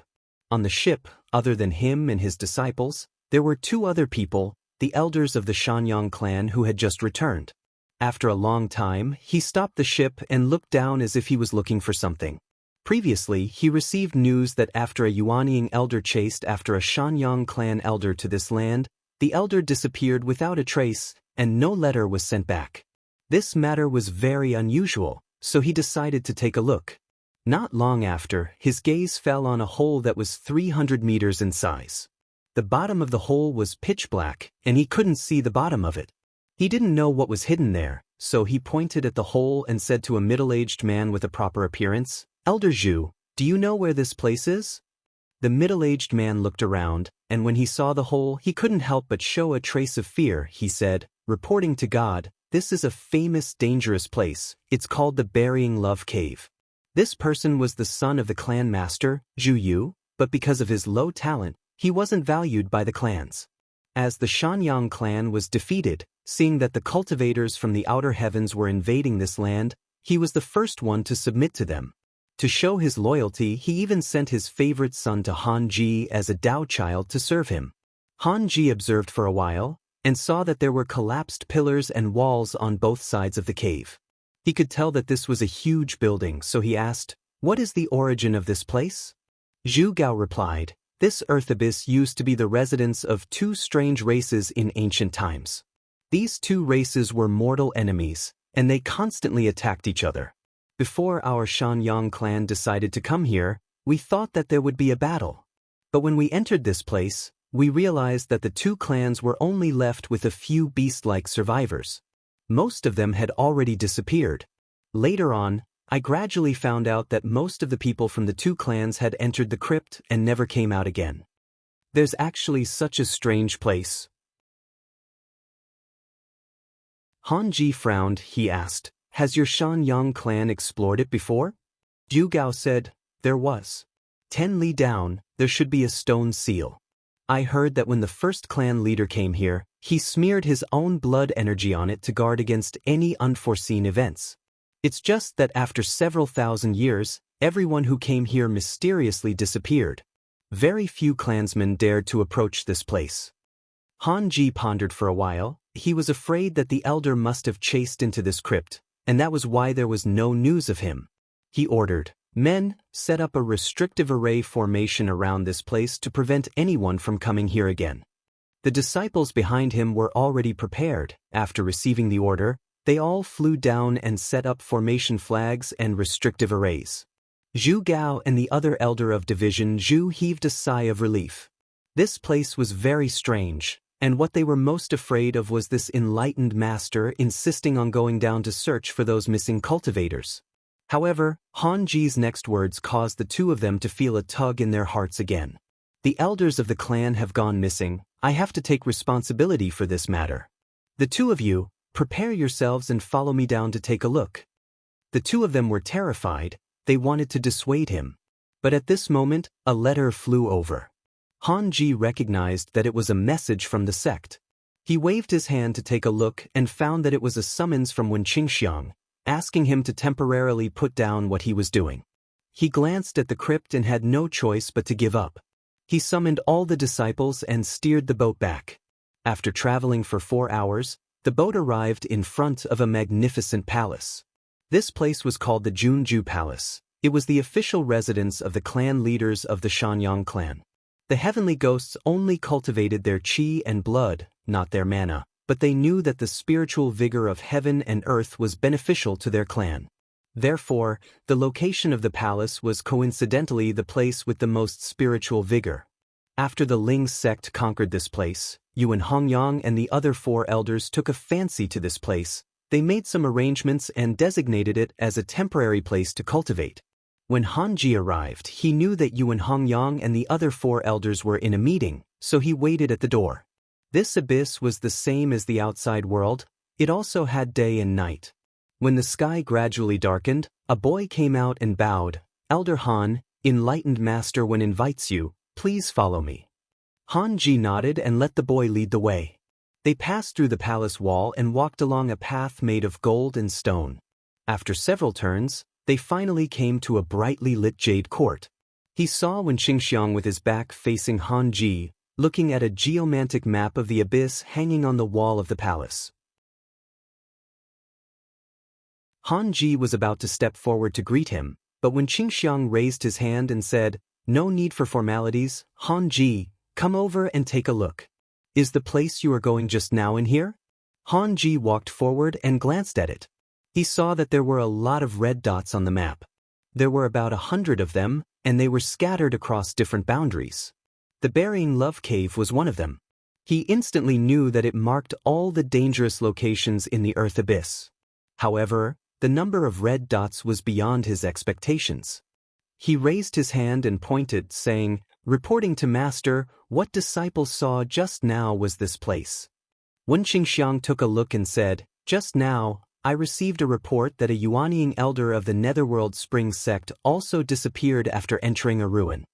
Han Ji thought for a while and said, "The abyss is vast, comparable to the mountains and rivers on earth. I heard from a few elders of the Shanyang clan that although they have been here for thousands of years, they only occupy a small area. There are even many dangerous areas that they dare not go deep into." Wen Qingxiang smiled and said, "Not necessarily. It's not that they don't dare, but they are unwilling. Even if the Shanyang clan moved here, they still have to face the surrounding poisonous insects and demons, and also guard against attacks from other clans, so they dare not easily lose their combat power. But this is the place where we establish our clan. We must not leave any future troubles behind.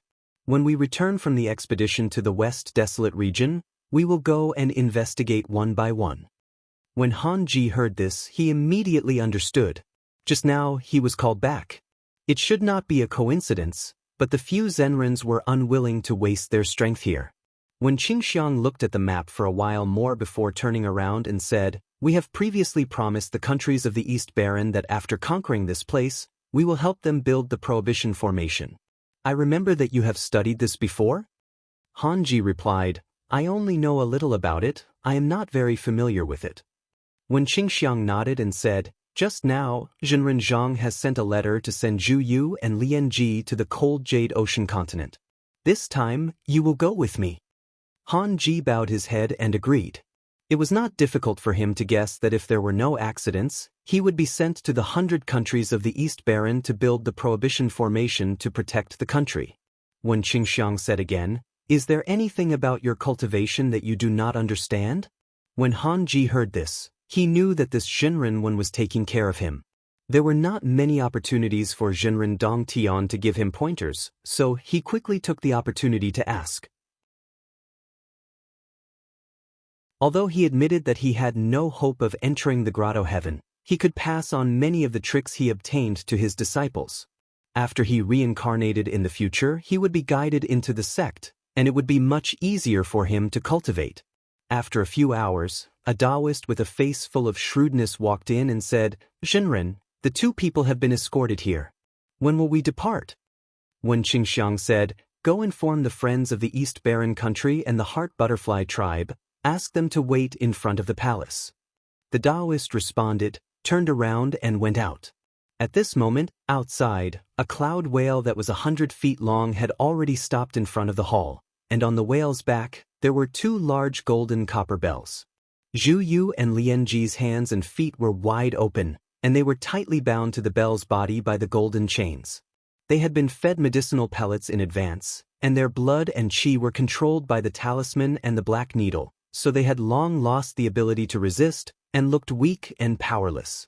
Lian Ji reluctantly turned his head, looked at Zhu Yu and scolded, "Chief Zhu, your people have fallen into the hands of others. How can you still have the face to live in this world?" Zhu Yu looked at him from the corner of his eyes and said, "Aren't you also a prisoner now? Why don't I see you seeking death?" Lian Ji said forcefully, "This is different. I came here under the order of the tribe, and originally wanted to go to the cold Jade Ocean continent to investigate the background of these cultivators from beyond the heavens. I didn't accomplish this, so I don't dare to say that I'm going to die easily. But your tribe, you didn't even know that your tribe was attacked by external enemies, and it's fine that your tribe was destroyed, but I was also captured. Isn't this your fault?" Zhu Yu was also calm and said, "Yes, I'm useless and caused the tribe to suffer, and I'm sorry. But because of this, I can't die. Otherwise, when the tribe is bullied in the future, no one will help them." Lian Ji sneered, "Chief Zhu, aren't you thinking too much? You are the leader of the Shanyang tribe. How can those cultivators let you live?" Zhu Yu was very calm and he said, "That's hard to say. If I take the initiative to join them, I might be able to survive." Lian Ji mocked, "Do you think those cultivators from beyond the heavens will accept you?" Zhu Yu said in a deep voice, "How will we know if we don't try?" Lian Ji frowned. He could feel that Zhu Yu might have other intentions, but he couldn't see through them. He humphed and wanted to say something, but a Taoist came over and shouted, "Silence." Under the control of the talisman, the two of them couldn't speak anymore. Lian Ji was not convinced, and he only stared at the Taoist with hatred, but the latter ignored him. After a while, two spiritual boats came from the sky. It was the Xian cultivators of East Baron country and the 3 elders of Heart Butterfly tribe.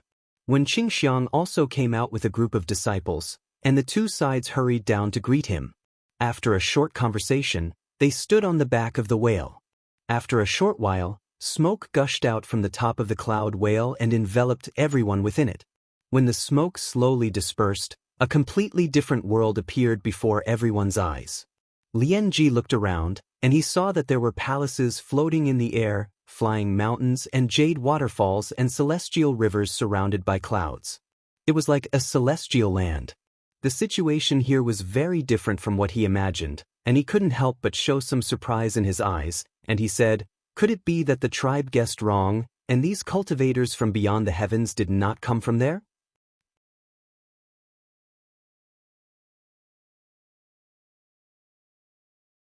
Chapter 1282.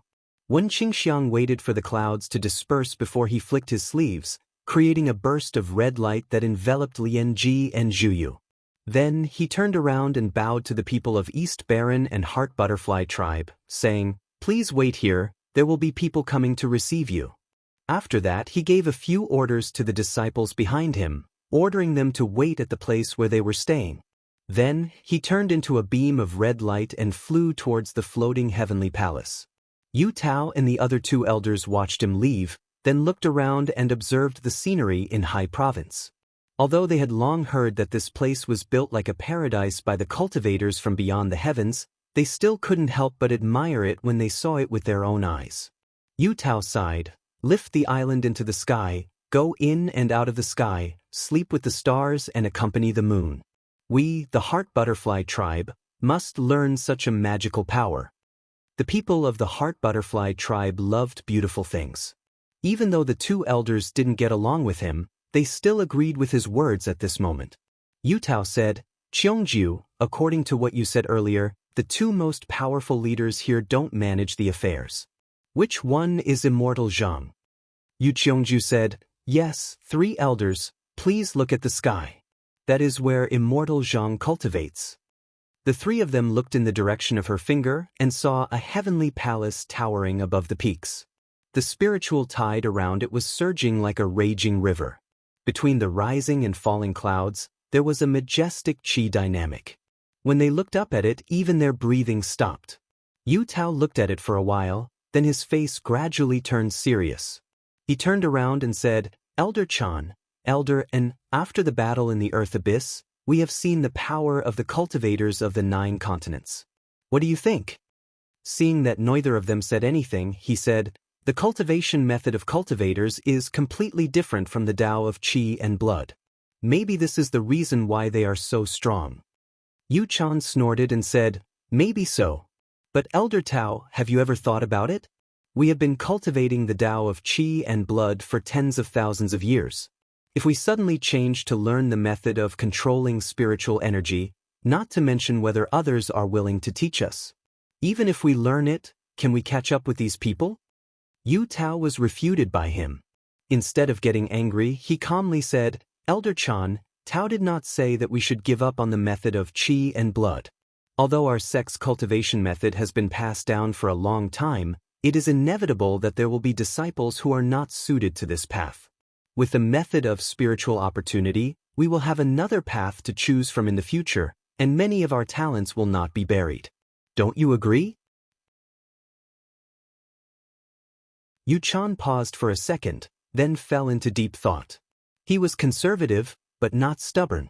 If it was really beneficial to the clan, he would not stop it. Yu Tao smiled. The Heart Butterfly tribe befriended the cultivators of the 9 continents mainly for their own protection, but he also had to consider the future of the tribe. If this continued, they could only become the vassal of the cultivators of the 9 continents. Therefore, they needed to find ways to strengthen themselves. Sending disciples to learn from him was the first step. At this moment, a gust of strong wind came from the sky and arrived above everyone. A handsome Taoist slowly floated down to the ground and greeted, "Are you the elders of the Heart Butterfly Division?" Yu Qiongju stood up and returned the greeting. "Perfected Zhou, greetings." Zhou Xian smiled warmly and said, "Fellow Taoist Yu, greetings." Yu Qiongju turned around and said, "Elder, this is Perfected Zhou, the deacon of this place." At the same time, she sent a telepathic message to Yu Tao, "Elder, do not underestimate this person. His master is the next leader of the Qinsong school." Hearing this, Yu Tao understood immediately. Although this person could not make the decision now, It was hard to say what he would do in the future. Even if he could not befriend him, he could not treat him like an ordinary person. He raised his hand and greeted, "So it is perfected, Zhou. We are from the desolate continent and do not know the rules. If we have disobeyed the rules, please forgive us." Zhou Xian said, "Elder Yu, you are too serious. Rules and etiquette are only superficial. Sincerity is just now. Everyone here is an expert. There is no need for you to be restricted by this." Yu Tao felt that although Zhou Xian spoke politely, there was a hidden meaning in his words. He knew that Zhou Xian was not simple, so he became more alert. After Zhou Xian spoke with him for a while, he called out and brought the Heart Butterfly tribe to a pavilion. After settling everyone down, he said, "Other than the Heavenly Central Temple and the forbidden areas, you can go anywhere you want. If you have any difficulties, you can come and look for I." After that, he left. Yu Tao sent him to the door of the pavilion, but before they parted, Yu Tao put his hands together and said, "Perfected Zhou, I have something to ask." Zhou Xian said politely, "Elder Yu, please speak." Yu Tao said, "I heard from the Eastern Barren Palace Masters that your tribe is willing to set up a forbidden spell for their palace. My Heart Butterfly tribe is located in the barren wasteland, and there are many powerful demons around. Since we are allies, I wonder if I can invite the few perfected masters to set up the spell?" Zhou Xian smiled and said, "I have to disappoint Tao Zhenren. This is an important matter, and it needs to be decided by you perfected masters. I have no say in this matter." This time, Yu Tao was only trying and did not expect to succeed. As long as he was here, there was a great chance. He smiled and said, "Don't say that. I was too reckless." After when Qingxiang arrived at the floating heavenly palace, he put Lian and Zhu aside and told the boy on duty the purpose of his visit. After a while, Jingyu walked out of the palace, bowed and said, "Master is waiting for perfected master in the palace. Please let me look after these two temporarily." When Qingxiang smiled and nodded, he waved his sleeves and walked into the palace. Jingyu looked at Lian and Zhu and said, "Come, remove the chains on them." Two boys on duty stepped forward and knocked the rui in their hands to untie the golden chains on the two men's bodies. Jingyu then took out a rui. With a wave, he removed all the golden needles and talismans on the two people's bodies. He then threw out 2 bloodstones and said, "Master is merciful and will allow you to rest for 2 hours." Lian and Zhu were shocked at the same time. Once the chains were removed, it was not difficult for them to attack even though their strength had not recovered yet. However, it was too easy for them to do anything. Zhu Yu thought for a while, took the bloodstone, swallowed it and sat down to rest. Lian Ji, on the other hand, had an idea. He looked around and even tried to take a few steps away. Jingyu did not care about him, he just stood there and looked at the two with a smile. Lian Ji hesitated for a while and did not dare to act rashly. He thought, it was so easy to remove the chains, there must be a trap. Let me recover first and then find another chance. After convincing himself, he took the bloodstone and sat down to meditate. However, he wasn't being honest, he messaged, "Leader of the Refinement Clan, the restraints are gone. This kid doesn't seem to have any abilities. Have you ever thought of escaping?" Lian Ji replied, "This is a place where cultivators gather. I do not know how many powerful cultivators are here. If I do not escape, I still have a chance to live. If I want to escape, I will not be able to survive." "Did you want to escape? If so, don't drag me down with you." Lian Ji cursed in his mind, but on the surface, he said in a tough tone, "Why should I escape?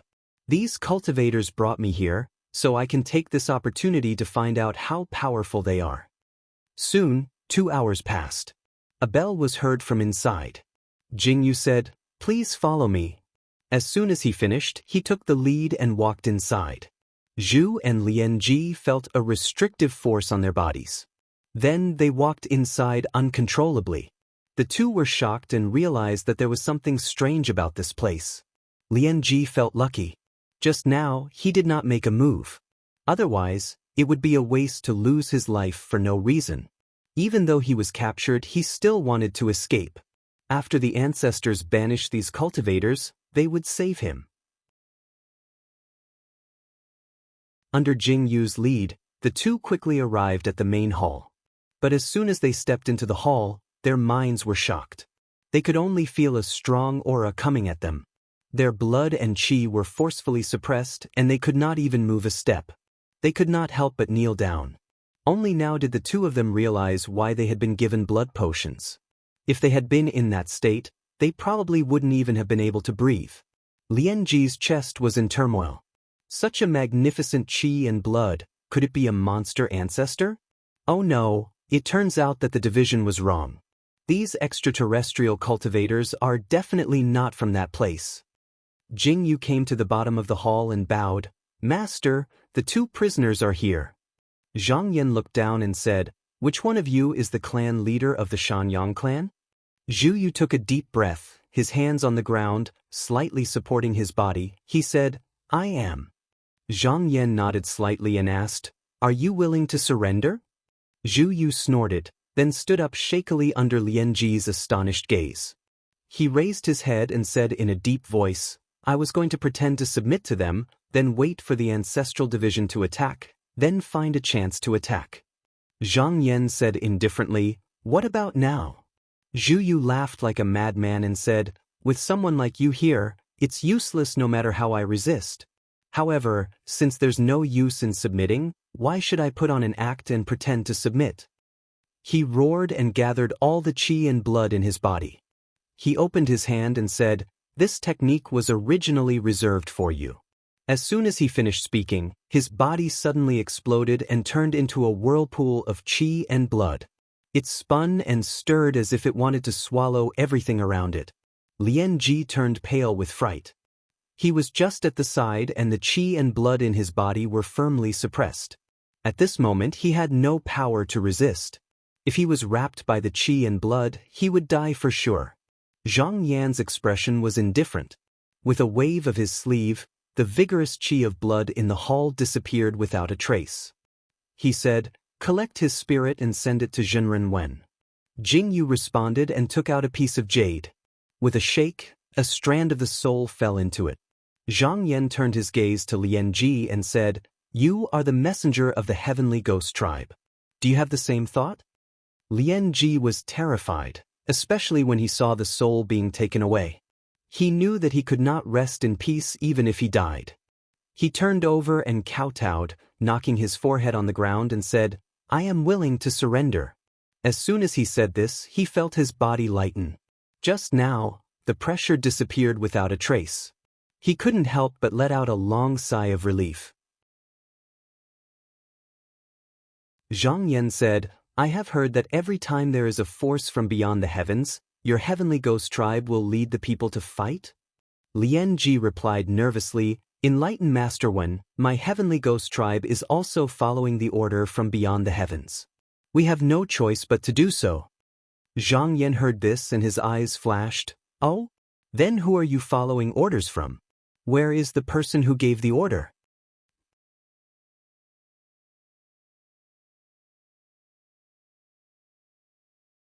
Chapter 1283. Lian Ji replied, what I know is limited. I only know that the message came from beyond the sky. It said that the upper world is going to war and they want me to kill all the cultivators who lost here. As for who sent it, although I have a high position in the clan, I am not as senior as the elders. It is not time for me to know. The heavenly ghost was not a monster, but a spirit. Before it cultivated the body of the heavenly ghost, its lifespan was similar to that of a human's. Lian Ji was only about 1,000 years old, and he was just a junior in the clan. Therefore, he did not know much about the real secrets. However, the Lian clan was one of the 3 largest clans in the Heavenly Ghost clan, and they were also the Queen's clan, which meant that they were very powerful. Otherwise, he would not be the messenger this time. Zhang Yan thought for a while and said, when did the edict reach your tribe? Lian Ji thought about it and said, that's a very long time ago, more than 10,000 years ago. As if afraid that he had not explained in detail, he paused for a moment and said, according to the elders of the clan, tens of thousands of years ago, our heavenly ghost tribe was just a small tribe that occupied the western desolate domain. Rumor has it that at that time, A ball of fire that looked like a blazing sun came from outer space and fell on our ancestral land. Since then, our tribe has prospered. It was also from that time onwards that decrees came from beyond the heavens. Zhang Yan nodded slightly. Judging from these words, the heavenly ghost tribe should have benefited a lot from that ball of fire, but whether this was the case or not would have to be verified later. Fortunately, this didn't affect the overall situation. He asked again. Back then, 2 high priests of the Eastern Barren country were conferred the title and went beyond the heavens. Were you the ones behind this scheme? Lianji said. Shang Zhenfa's eyes are sharp. This was indeed done by the Tian division. Speaking of this, he showed a hint of surprise and fear. The 3 high priests of the divine kingdom of the East Barren had all reached the state of the purple sun. At that time, humanity was flourishing and they almost unified the East Barren. My heavenly ghost tribe also felt deeply threatened and had no choice but to take out 2 talismans and use some tricks to deceive him into going to the higher realms. However, I heard that these edicts are not fake. It is said that the clan is quite distressed to send out 2 of them. Zhang Yan nodded. This is an overt plot. To be able to cultivate to the realm of ascension, one had to have a great encounter or a great opportunity.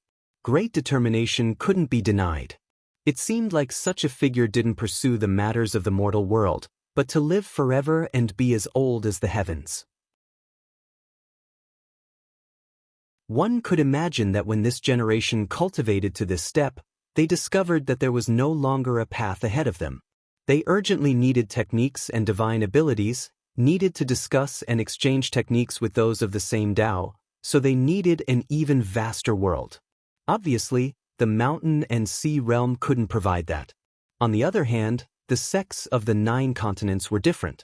Not a single one of their cultivation techniques was lacking, and everywhere they looked were fellow Taoists that could seek immortality together with them. For example, the Qin-Song, Shaoqing, Nether Spring, and other sects, even after the mortal metamorphosis, there were still inheritances of the cultivation techniques. What they really lacked were the cultivation of external medicine. One could imagine that if the 2 high priests of the Eastern Barren country didn't leave, the kingdom of human Tao would have conquered the 4 borders and expanded in all directions. He had suppressed the mountain sea continent. In the future, it was very likely that there would be more and more cultivators in this world. It was not impossible for figures like the 3 great priests to appear again. However, once they left, the rise of human Tao was cut off. It was like rowing a boat against the current. If you didn't advance, you would be pushed back. It was impossible to say how many demons, devils, and spirits were fighting to survive in the mountain and sea realm. Now, the nations of the Eastern Barren country were trapped in one place, constantly facing the predicament of destruction. It was just that the 2 high priests had probably obtained their own opportunities because of this. No one could say for sure what had happened. Zhang Yan sighed, then said, according to what you said, your heavenly ghost tribe was ordered to capture and kill cultivators from beyond the heavens 10,000 years ago. Could it be that there are still people from there now? Lianji said, in the first 1,000 years, there were always some scattered cultivators who came here, but they gradually disappeared. However, every 1,000 years, the order would be issued. It seems that the fighting was not over. During those years, there were many people from beyond the heavens who came. It was difficult for the tribe to determine who came from which place. In the end, they just didn't care. As long as they called themselves cultivators, they would kill them to prevent any fish from escaping the net. In any case, no one would come to avenge them. Zhang Yan knew that the mountain and sea realm's heaven and earth door was not secure. If cultivators from beyond the heavens drifted here, they could easily enter. If it was like the 9 continents, no one would be able to enter unless they were cultivators who had reached the mortal transformation realm. He smiled and said, it seems that you people are planning to wipe us out as well. Lianji was so scared that his face turned pale. Hi God, that was the tribe's decision. It has nothing to do with me. Zhang Yan looked at him and said, so, the treasures you used were also obtained from these cultivators? Lianji said, because of this trip, I was given a few treasures by the tribe to protect myself.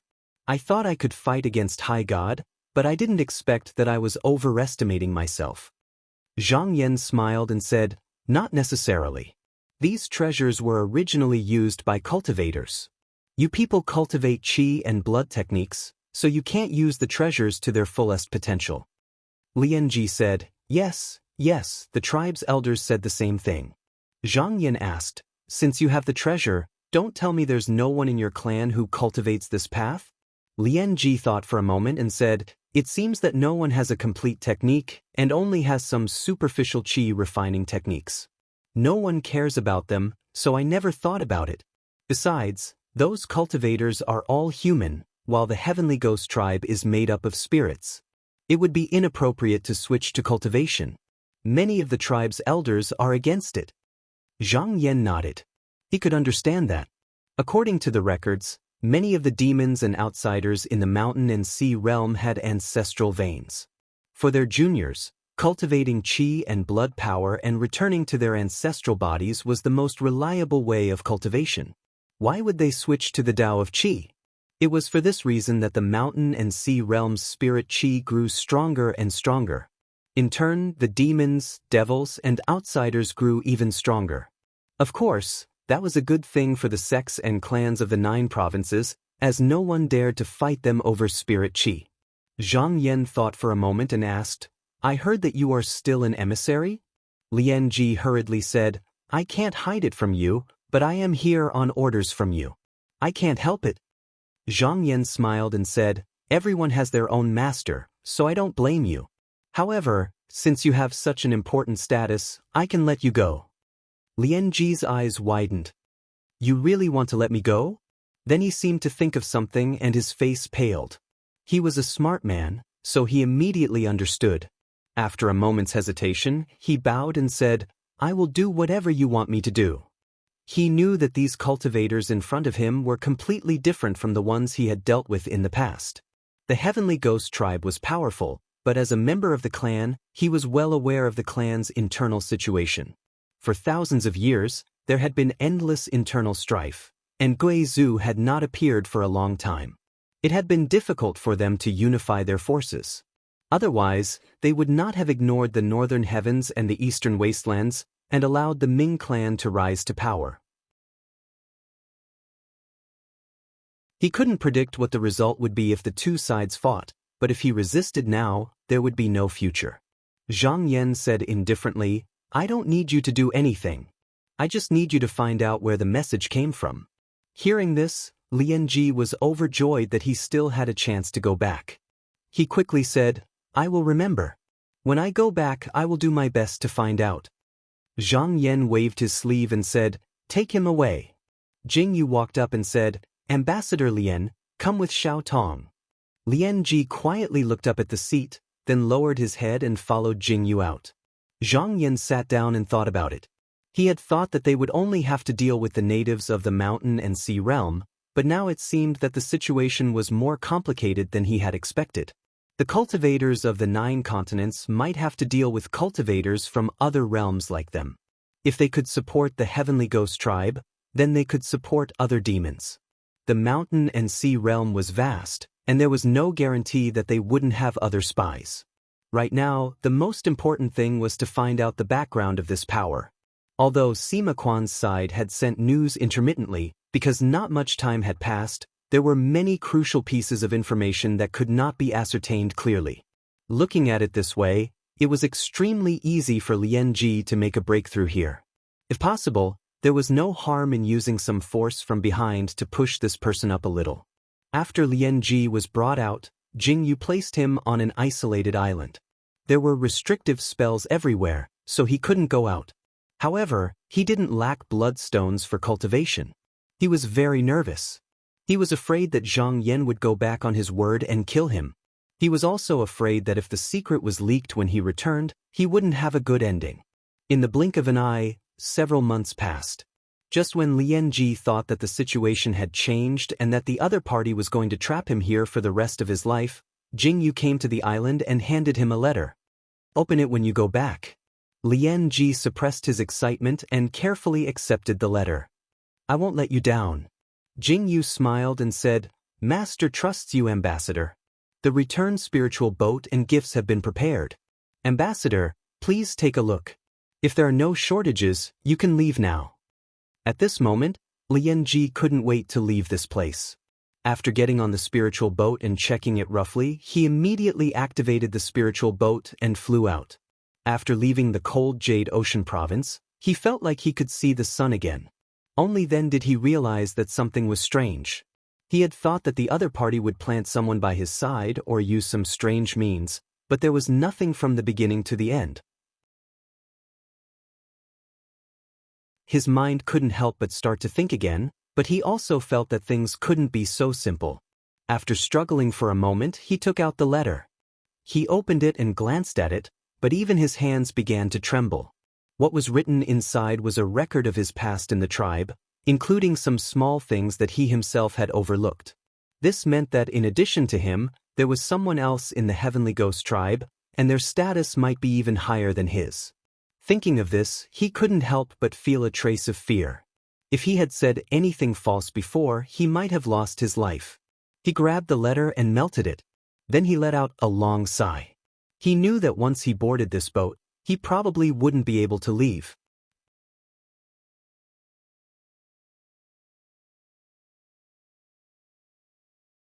Chapter 1284. Thunderclouds gathered above Yen Plain, and dark winds swept across the land.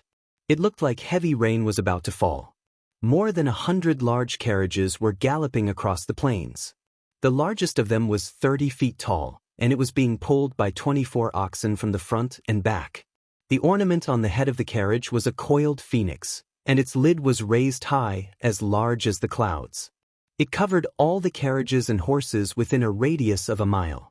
The plains were barren, and the land was flat and unobstructed. However, this was exactly what the people on the carriages wanted. They could see any danger at a glance.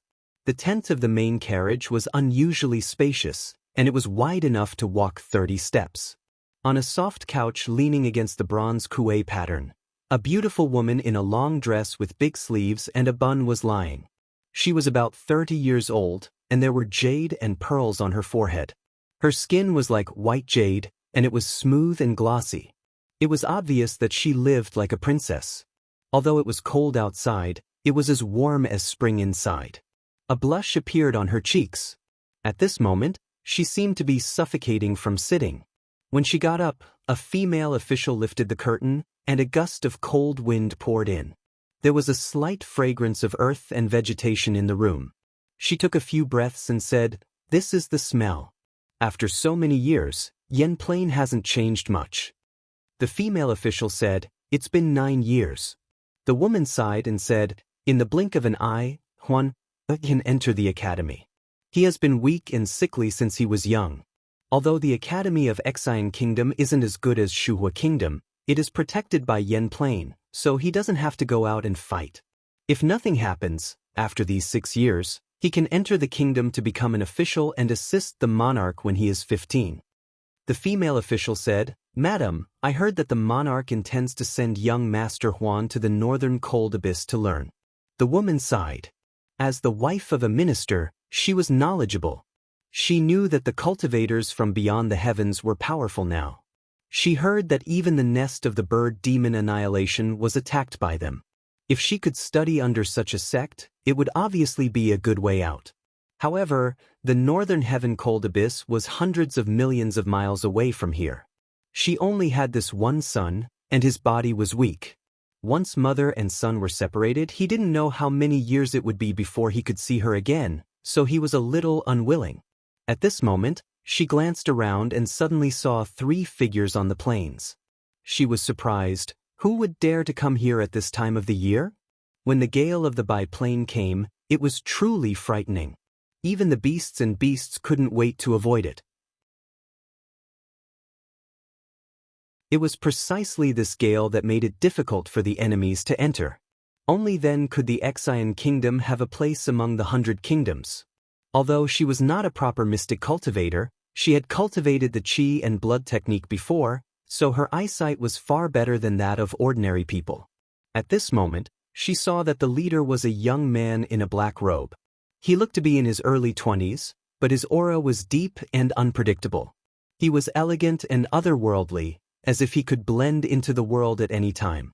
Beside him was a child and a teenager. The teenager's eyes were bright, and he looked lively and quick-witted. The woman's heart skipped a beat and she carefully pondered for a moment. He suddenly remembered something. His eyes lit up and he said, "Men, quickly invite those three up." She was not worried about encountering evil people, not to mention that there were hundreds of carriages and horses here. Not to mention that there were 100 carriages and horses here, there were more than a dozen spirit image realm mystic cultivators on the main carriage. It was enough to wipe out some small kingdoms. At this moment, the people walking on the plains were Yuan Zhangqing and his group. This time, he received a letter from the sect, asking him to go to the Xian Kingdom's palace and set up a formation with an array artifact in exchange for a precious wood from the kingdom. 6 years had passed, and Zhan Lu was already a teenager. Yuan Zhangqing didn't ask him to give up on the idea of becoming a mystic cultivator. He didn't care for such crude and superficial methods. He knew that as a person's horizons widened, their knowledge increased, and even their abilities grew. Even if they didn't have to deliberately do it, their thoughts would naturally change. Just as he expected, these few years, after going through Shenfang Kingdom and the nearby kingdoms, and experiencing all sorts of things, Zhan Lu now didn't mention the word mystic cultivator anymore. At this moment, a sound came from the front, and the three looked over. They saw an elder flying over. This person knew that people who could walk calmly in the barren plains wouldn't be simple. After landing, he didn't dare to be impolite, and clasped his hands together, saying, "Greetings to this expert. There's going to be a gale in the barren plains, and my mistress said that if the three of you don't mind, why don't you board the carriage and travel together?" Yuan Ping raised his head and asked, "Master, shall we go?" Yuan Zhangqing said, "You've been walking in the gale for a day, go rest in the carriage for a while." Hearing this, the old man was secretly startled. He turned to the side and said, "Please, 3 of you." The 4 of them came to the front of the carriages in a short while, but at this moment, the barbarians were all crouching on the ground, not daring to move. No matter how the carriage driver whipped them, it was useless, and chaos ensued. Zhan Lu laughed and said, "Little Yuan, you scared them." Yuan Ping touched the back of his head, feeling very embarrassed. As a flood dragon, he had eaten a lot of barbarians these few years, and it was inevitable that these animals were afraid of him. Yuan Zhangqing waved his sleeve and swept away the aura on his body. Only then did the barbarians stop being afraid, and slowly calmed down. The elder saw all of this, and while he was shocked, he became even more respectful and said, "This way." He led the 3 of them to the side of the carriage and said, "My mistress is in the carriage." The curtain was lifted, and a few maids came out to pick up the golden hooks. On the steps of the carriage, there was a sandy path that could allow 3 people to walk side by side. Yuan Zhangqing took a look, and brought the 2 of them up. Inside the carriage tent, they saw a lady in palace attire standing in the carriage. She put her hands together at her abdomen, and curtsied, and said, "Yuan Jinren, Shu Hui Kingdom's Yuan greets you." Yuan Zhangqing looked up at the lady and said, "Madame Yuan knows I?" Madame Yuan smiled charmingly and said, "I heard from others that Jinren Yuan brought his disciples to travel around the southeast countries, and I was fortunate to meet you today. I took the liberty to invite you. Please don't take offense, Jinren." Zhan Lu rolled his eyes and said, "Madam, do you have anything to eat here? I've been starving for a long time." Madame Yuan smiled and clapped her hands. Immediately, a few maids came up, and plates of steaming hot delicacies were served. Zhan Lu cheered, and without holding back, he pounced on the table and ate as if there was no one else around, and even raised a lamb leg at Yuan Zhangqing. Yuan Zhangqing swallowed his saliva and glanced at Yuan Zhangqing. With the latter's permission, he also went up to eat. Madame Yuan invited Yuan Zhangqing to come to the main table. She took the initiative to pick up the wine cup and said, "This servant offers a toast to Jinren." Yuan Zhangqing's expression was calm, and he said, "Madam, if you have anything to say, you can say it now." Madame Yuan looked over and said, "Does Jinren know that I have a request?" Yuan Zhangqing only looked at her quietly. Madame Yuan sighed faintly and said, "Then I will be frank. To tell you the truth, a few days ago, the sects of the 9 continents passed down an edict, allowing the monarch to choose an heir and send him to the northern cold abyss for cultivation. However, I have a child and his body has been weak since young. I'm afraid that he won't be able to endure the torture of the journey, but just now, he can see the Jinren. I'm wondering if this child of mine can enter the Jinren's tutelage, so that I won't have to go through all the trouble of traveling. Yuan Zhangqing thought for a moment, and said, "It can be considered fate that we met here. I have a cultivation technique here, and if he can master it within 10 years, he can become my disciple." Madame Yuan revealed a nervous look. She asked, "May I ask Jinren what if he can't master it?" Yuan Zhangqing said indifferently, "Of course, we have nothing to do with each other." Madame Yuan was a little hesitant. An unknown cultivation technique with no one to guide him could possibly delay his life. But after thinking about it again, it was impossible to master it. With this layer of reputation, she didn't have to go out and fight the demons. She stood up and solemnly bowed and said, "I am willing to accept this cultivation technique on behalf of my son." Yuan Ping pushed Jean Lu and said vaguely, "Senior apprentice brother. If you don't become my disciple soon, you might become my junior apprentice brother in the future." Jean Lu's eyeballs rolled, and no one knew what he was thinking. 3 days later, the carriage arrived at the capital of Xen country. Yuan Zhangqing said, "I need to go to the palace, and it will be inconvenient to set up the formation. The 2 of you can wait in the city first."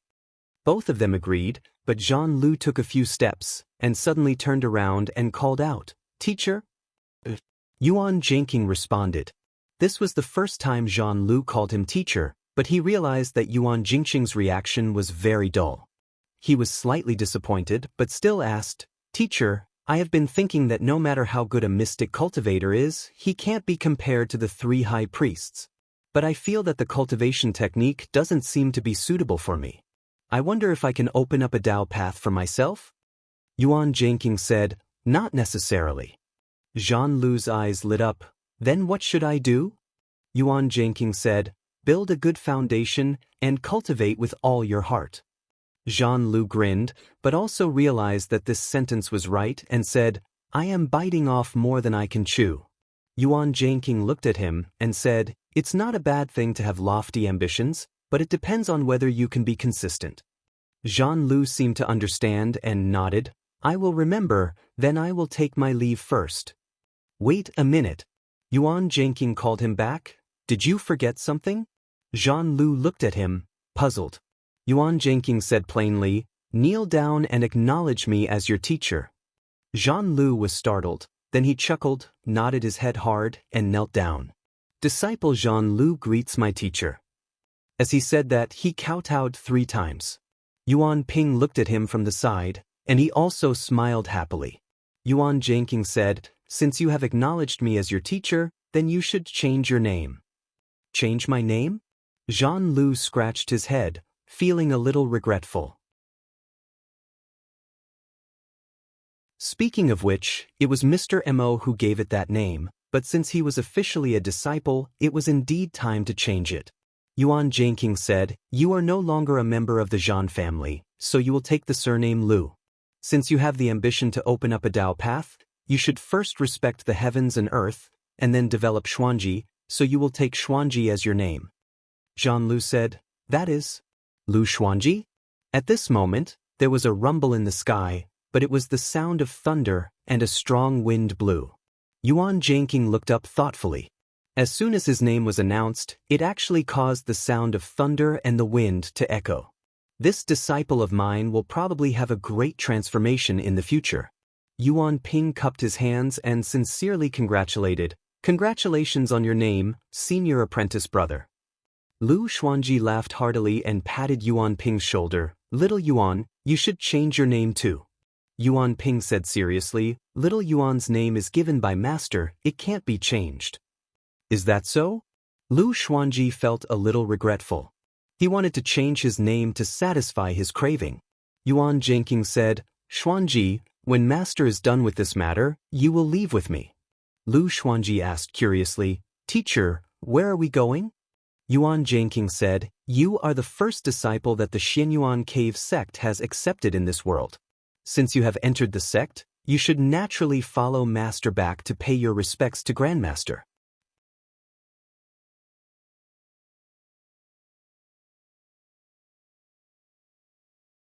Chapter 1285. In the Camel Mountain corridor of the Western Desolate Domain, a convoy of carriages was trudging along the snow-covered cliff path. Reading a book? This group of people were mostly wrapped in thick python skin, revealing only their faces and necks. They were riding on red-backed demon antelopes. These large goats were tall and strong, with clouds and smoke curling under their hooves. However, their eyes were blood-red and flashed fiercely. They looked frightening, but in fact, they were the most docile. They crossed mountains as if they were walking on flat ground. A year ago, the Heavenly Ghost King, Fengzhi, issued an edict for the settlement meeting. After receiving the news, the chiefs of the thousands of clans scattered in the Western Desolate Domain rushed to the ancestral land with their trusted clansmen. Each tribe could use cloud whales to escape here, but to truly reach the ancestral land, it would still take several months on foot. It wasn't that they didn't want to fly, but there was a chaotic magnetic force around the shocking sky mountain where the ancestral land was. If they didn't wear an artifact called Xiong, they couldn't fly in the sky. The old man at the front of the caravan inadvertently glanced around and suddenly saw a touch of green at the corner of the cliff. He immediately reached out and stopped the caravan. He got off the back of the demon antelope alone, pushed aside the rocks, and pulled out a long, dark green grass. It's the white gazing grass. He was very excited and turned around and said, "Tell the clansmen that after crossing this mountain, they will reach the ancestral land." As this news spread, waves of cheers came from the long caravan. And in the middle of the caravan, a tall and thin man also smiled like everyone else. This person's eyes were full of spirit, and the power of qi and blood surged from his body. He was full of confidence and experience. This was the clan leader's younger brother, Lu Duliang. To those familiar with him, he was no different from usual, but no one knew that this body had actually been invaded by the heavenly demon from beyond the heavens. Sima Quan smiled insincerely as he looked around. After he was ordered to infiltrate the Western Sky Absolute region, he had tried to infiltrate the ancestral land of the Heavenly Ghost tribe in the past few years. However, the chaotic magnetic force here had caused some obstacles for him. Because his magic power had not fully recovered, the heavenly demon avatar had stayed here for a long time. This meant that he had to attach himself to someone else in order to pass through this place. However, there was still a problem here. The heavenly ghost ancestral land was usually isolated from the outside world. The only way to communicate with the outside world was to send out emissaries. As for the other tribes, unless they received orders, they were not allowed to enter at will. If it wasn't for this meeting, he would have sneaked in. I'm afraid I'll have to find another way. The clan he was hiding in was called the Ludu clan, and it was originally located in the east of the Absolute region. It possessed a solid foundation, and it could be considered to be a large clan even if it was placed amongst the tens of thousands of clans. The owner of this body had quite a high status in this tribe, enough to enter the great meeting of the tribe.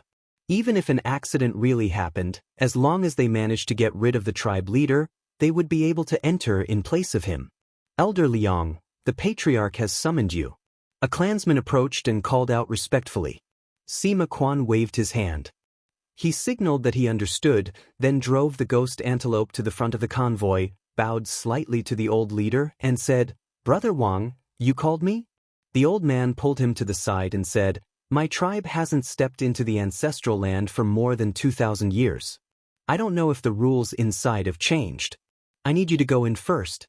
It won't be too late for the rest of us to enter the mountain after finding out the situation." Sima Quan understood the old man's cautiousness and doubts. The various clans had been separated from the ancestral division for a long time. Nominally, they respected the ancestral division, but in reality, they were already feudal lords. This time, the ancestral division used dealing with the cultivators from beyond the heavens as an excuse to summon them for a great meeting. No one knew if they would do something else, so it would be hard for them to feel at ease if they didn't inquire about it first. However, this was exactly what he wanted. Without anyone holding him back, it was convenient for him to make some arrangements. Thus, he readily agreed.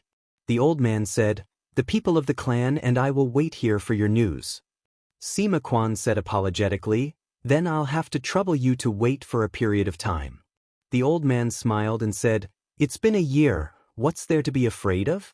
He reached out and patted his shoulder, saying, "Go, bring along the gift we prepared for White King." White King referred to the leader of the various clans, the heavenly ghost King Yaosh. In the ancient legends, the ancestor of the heavenly ghost was Bo Bai's son, a guard who guarded the palace. Because Bo Bai slept every 100,000 years and woke up every 100,000 years, every time he slept, he would be in charge of the great sun. Therefore, the clan leader who controlled the tens of thousands of clans in the western sky was called White King. Sima Quan nodded, turned around and called a few of his trusted clansmen, then ran along the mountain path to higher ground. An hour later, a few people climbed over a mountain ridge and arrived in front of a copper palace that stood on the peak of the mountain. This place controlled the only path to the foot of the mountain. When they arrived here, they could see a vast plain in the distance. On the plain, there was a mountain made of strange red rocks, like a long sword that pierced into the depths of the vault of heaven. It looked like it had the power to reach the clouds, and it was incomparably tall. There were countless green vines and roots entwined around the mountain, and the entire mountain looked like it was made of wood and rock. The thousands of vines that floated outside were like tentacles, wrapping around the floating islands. One could see that there were countless palaces and buildings built on them. Under the push of the chaotic magnetic force, they were slowly moving and moving. "Which clan did you come from?" A guard walked out from the copper palace. This person had an arrogant expression and was dressed luxuriously. There were circles of flame light behind his head, illuminating the mountain peak in a crimson red. Such a scene attracted waves of envy and exclamations from the people below. "It's the life-opening, supernatural power. I heard that this supernatural power can only be cultivated by the direct bloodline of the ancestral Sea clan. Could this person be a descendant of the Sea clan?"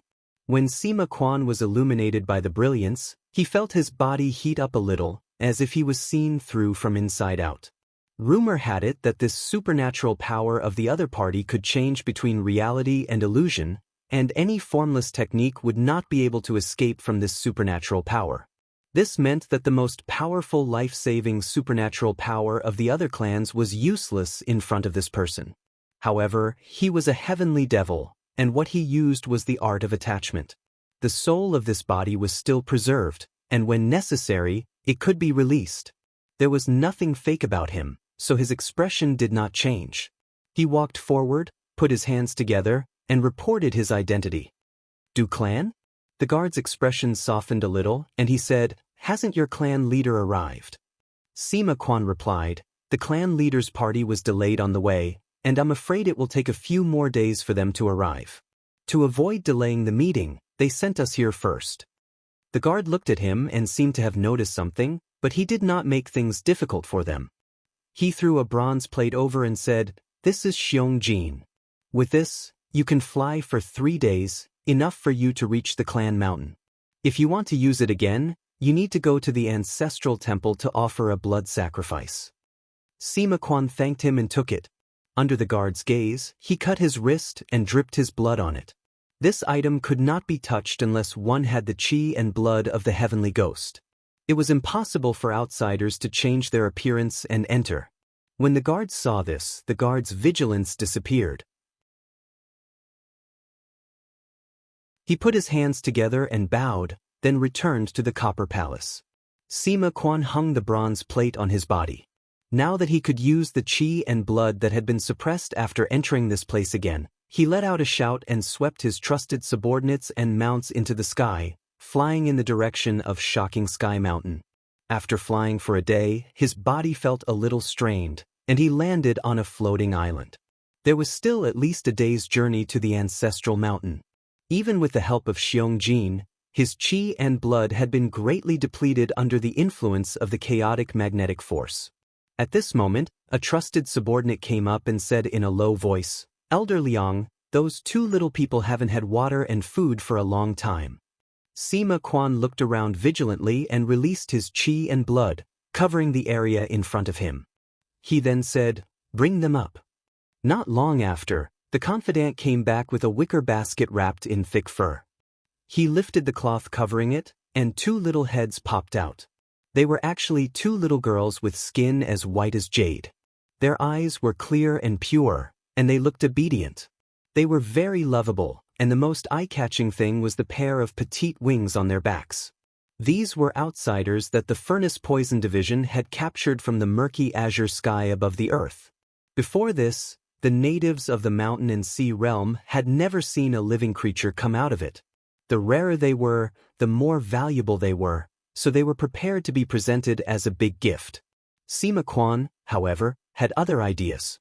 These two girls were extremely valuable and could possibly be related to the secrets of the murky azure sky. He was thinking about how to keep them and send them to the northern heaven frigid abyss, rather than into the hands of the heavenly ghost. The trusted subordinate came up to feed the two girls some water and food. Suddenly, he heard some movement outside and quickly covered the cloth again. Fortunately, the two girls didn't make a fuss, which saved him a lot of trouble. Several beams of blood-red light landed on the platform, and then 5 people walked out. All of them were tall and sturdy. Compared to Sima Quan and the others, they were like children to adults. The leader came forward and clasped his hands in greeting. "Zhu Xian greets everyone. We've been flying for a day, and because we don't have a place to stay, we had no choice but to come and disturb you." Sima Quan didn't stand up. He sat there and returned the greeting.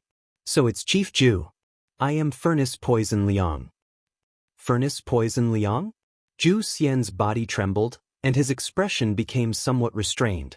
After a moment of hesitation, he bowed and said, "I didn't know that you were here." Sima Quan interrupted him. "There are still 2 days to go to the ancestral mountain. If we don't accumulate enough blood qi, it will be difficult to get there. Since we've met here, Chief Zhu, why don't you sit down and rest with us?" Zhu Xian hesitated for a moment, but still sat down. The two of them chatted for a while, and he found that Sima Quan seemed to be easy to talk to, so he tried to ask, "Does the esteemed one know what this meeting is about?" Sima Quan knew that the western sky was vast. Even after a few years, many small tribes might not know about the northern cold abyss, so when he heard Zhu Xian's question, he gave a brief explanation. Zhu Xian's face showed a trace of disbelief. He exclaimed, "The Shanyang clan was actually destroyed?" Although the Shanyang clan was sent to the northern freezing abyss in the early years, there was no doubt that the Shanyang clan was one of the strongest clans in the western desolate domain. Only the 3 great clans could be compared to the Shanyang clan. Even the Furnace Poison clan could not compare to them. Sima Quan said, "Although the Shanyang clan was destroyed, Guizhou is still alive. Maybe there will be a day of revival." Zhu Xian nodded in agreement. "What the esteemed one said is correct. It is said that my heavenly ghost tribe has 4 Guizhou, and Guizhou is one of them. Unlike the other 3, who only exist in legends, this one has indeed appeared in the world." He hammered his knee again and said, "So this meeting is to deal with those outer heavens cultivators. I thought that after thousands of years, they would no longer have any influence. I didn't expect that they would find a loophole this time. But it doesn't matter. Once our tribes gather, it won't be difficult to wipe them out."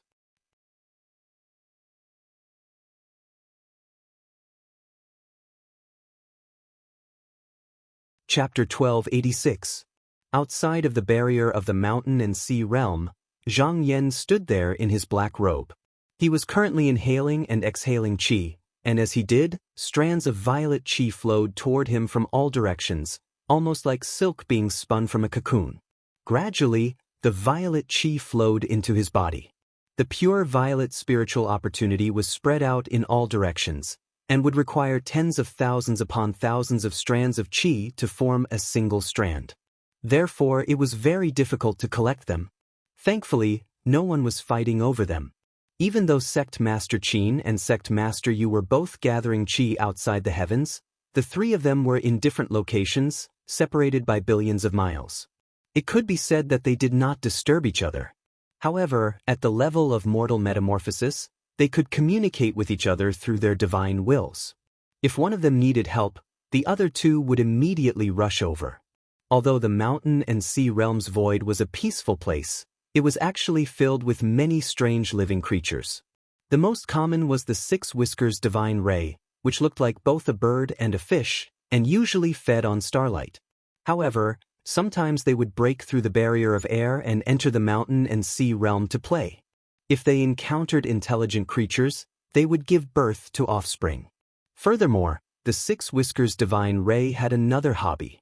Although it couldn't use the pure violet spiritual opportunity, it could still sense the benefits of the spiritual energy.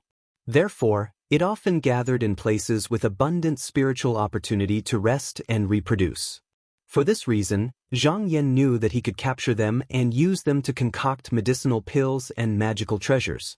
However, he didn't kill them. Instead, he would occasionally give the lone divine ray some benefits, and then follow them. If he could find where they gathered, it would be easy to find spiritual opportunity, which would save him a lot of energy. However, the number of living creatures that could benefit him were few and far between. The rest could be considered ferocious creatures, most of which he could exterminate with the snap of a finger. However, there were also a few that he didn't want to get involved with. For example, there was a creature known as the eyeless. It usually lay dormant, looking like pieces of broken stars that floated about in the void. Its body was enormous, and it was impossible to say how many tens of thousands of kilometers it stretched out. However, if it ran into a creature like the divine ray, it would come to life, surround it, and destroy it. If he were to fight against such a thing, he would only waste his own magic power and wouldn't gain any benefits. There was another kind of essence qi mixed together, which was the condensation of starlight. It was formed from Xiantian refinement. This thing was chaotic and had yet to gain sentience. It only chased after spiritual vigor and vitality by nature. If it sensed a living being, it would not let go. No matter who was targeted by it, they would not be able to get rid of it unless they completely refined it. And this process could very well take dozens or even hundreds of years. As a Six Paths Six Revolutions cultivator, he was not afraid of these things, but he did not want to waste his mental time here, so when he saw them, he would avoid them as much as possible to avoid trouble. However, according to the records of the mountain and sea realm, when the creature landed on the continent, it formed flesh and blood, and then developed its will. After tens of thousands of years passed, it began to evolve. If it was willing to split its essence blood to produce descendants, then between the heavens and the earth, it would gradually become a demon ancestor. It wouldn't be long before a new race would be born. Fortunately, only 1 in 10,000 would have such an opportunity. Dozens of days later, Zhang Yan stopped and released a pagoda. After entering, he sat down cross-legged. Absorbing the spiritual vigor of the violet pure required a vast amount of magical power. Therefore, he had to adjust his breathing from time to time in order to maintain his battle prowess. A few days later, his magical power was completely restored. Furthermore, he could sense that his cultivation base had made some progress. At this rate, he might be able to break through the 9th barrier within 100 years. He couldn't help but nod inwardly. With the boundless violet qi in this place, it wouldn't be difficult for him to improve his cultivation base. Other than being careful to avoid some vicious creatures, there was virtually no danger. No wonder the 2 sect leaders had been out in the world beyond for so long. However, the sects of the 9 continents had just entered the mountain and sea realm, and needed someone to oversee the situation. As one of the 3 most powerful mortal realm cultivators, compared to the 2 sect leaders, and also as a junior disciple, it was only natural that he would be the one to shoulder the responsibility. In the future, after the destruction of the Western Void Deadlands and the situation stabilized, he would be able to focus on his cultivation. He stood up, and when he was about to start collecting the purple clear spiritual vigor again, he saw a bright light coming from the distant sky. He turned around and saw that it was a star stone that was riddled with holes. However, the light was like fire, and there seemed to be some spiritual vigor mixed on it. He was a little surprised and thought for a while. He stepped out of the pagoda and stretched out his hand to grab it and pulled it close. At this moment, spirited vigor's senses became clearer. After carefully observing the stone for a moment, he focused his gaze and a small piece of the star stone broke and flew towards it. He discovered that there were tiny insects with hard shells lying on top of it. They were slowly wriggling. Although the insects were small, the fact that they could travel through the void showed how strong they were. However, to Meng Hao, they didn't count for much. What intrigued him was that this starstone clearly wasn't from the mountain and sea realm, and yet it contained spiritual vigor. Didn't that mean that in addition to the void realm he was in, there were other places in the boundless void that contained spiritual vigor? Having reached this point in his train of thought, he looked up into the depths of the void, and saw the billions upon trillions of glittering stars. If these stars contain spiritual vigor, he thought to himself, then it's possible that there are intelligent life forms there as well. As for what exactly they are, I'll have to personally explore them to find out. However, I'll have to wait until the sects of the 9 continents have established their foundations in the mountain and sea realm. Smiling, he rotated his magical power to place the starstone into his immortal's paradise, and then once again began to gather spiritual vigor. Another 100 days passed, and just when he was about to enter the pagoda to restore his magical power, he suddenly sensed something. His eyes flickered, and he looked around to find that the commotion was coming from the Temple of Truth's pocket world. After a moment's thought, he broke through the void and entered the mountain and sea realm. At the same time, millions upon millions of kilometers away, a boundless stream of heavenly water floated in the air. The sect leader of the Qinsong school, Qin Mabai, held a horsetail whisk in his hand as he sat atop the heavenly river. Strands of violet qi flowed in endlessly from outside. It was at this point that he seemed to sense something. Smiling, he said, "After all, I'm a disciple of the Qinsong school. I'll lend you a hand." He pointed out with his finger, and a stream of spiritual vigor flew down. After Zhang Yan arrived at the frigid Jade Sea Prefecture, he took another step and returned to the Xuanzisi realm. Looking around, he saw that the realm was filled with waves, and the sound of the tides shook the heavens. A deep, gentle, and boundless aura was gradually condensing. It was coming from the direction where his eldest disciple, Lu Yenyi, was practicing cultivation. Clearly, his disciple's cultivation was reaching completion, and she was about to enter the paradise realm. He nodded slightly. It's about time. Back in the 9 continents, his eldest disciple's aura was already rising. Now, after all these years, the day had finally come for him to break through to the next realm. However, in order to reach this step, not only did he have to practice cultivation to perfection, he also had to absorb a vast amount of spiritual vigor. The spiritual vigor in the Xuanzisi realm was abundant, and he had made some special arrangements after arriving in the mountain and sea realm. Now, it was more than enough.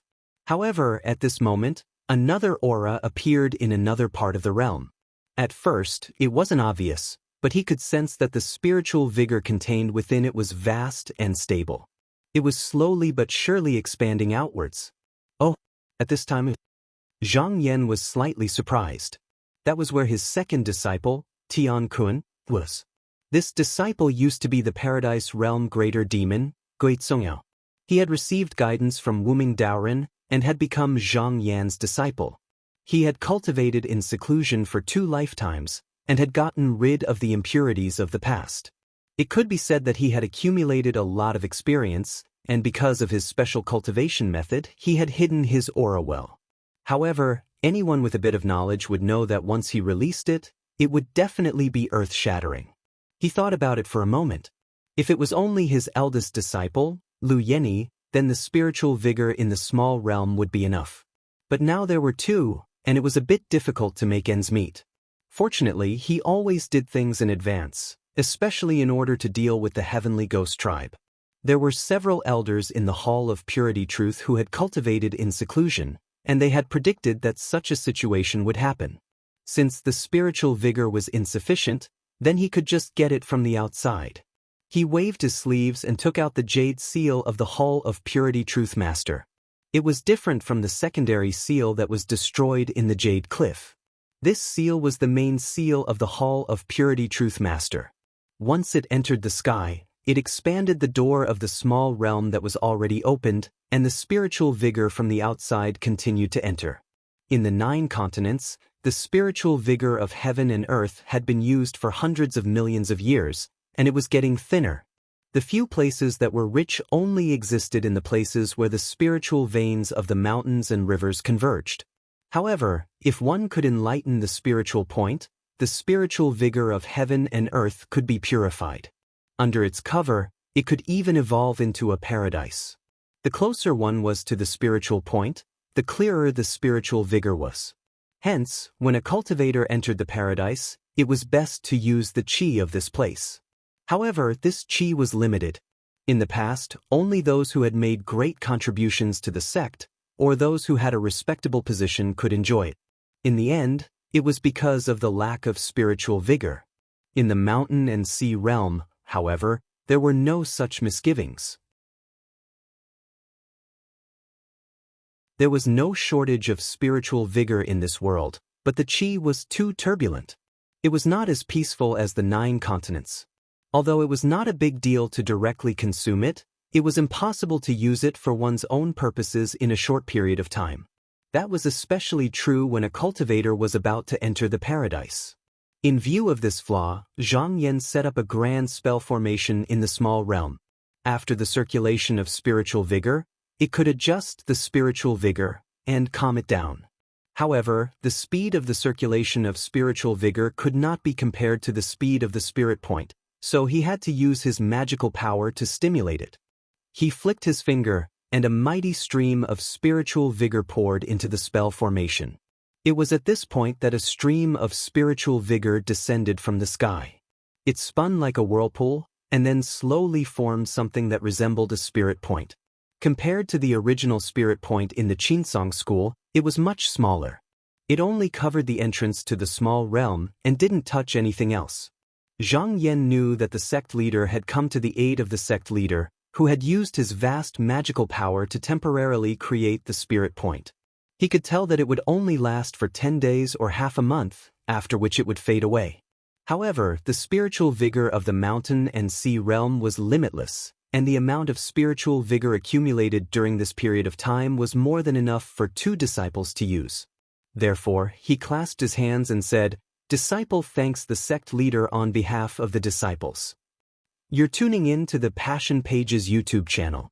We're so grateful for your support, and don't forget to subscribe to join us on this incredible journey through captivating stories. Your generosity through donations truly makes a world of difference, as it's the primary source of revenue that allows me to expand and enhance this channel for you. Thank you from the bottom of my heart for being a part of this adventure.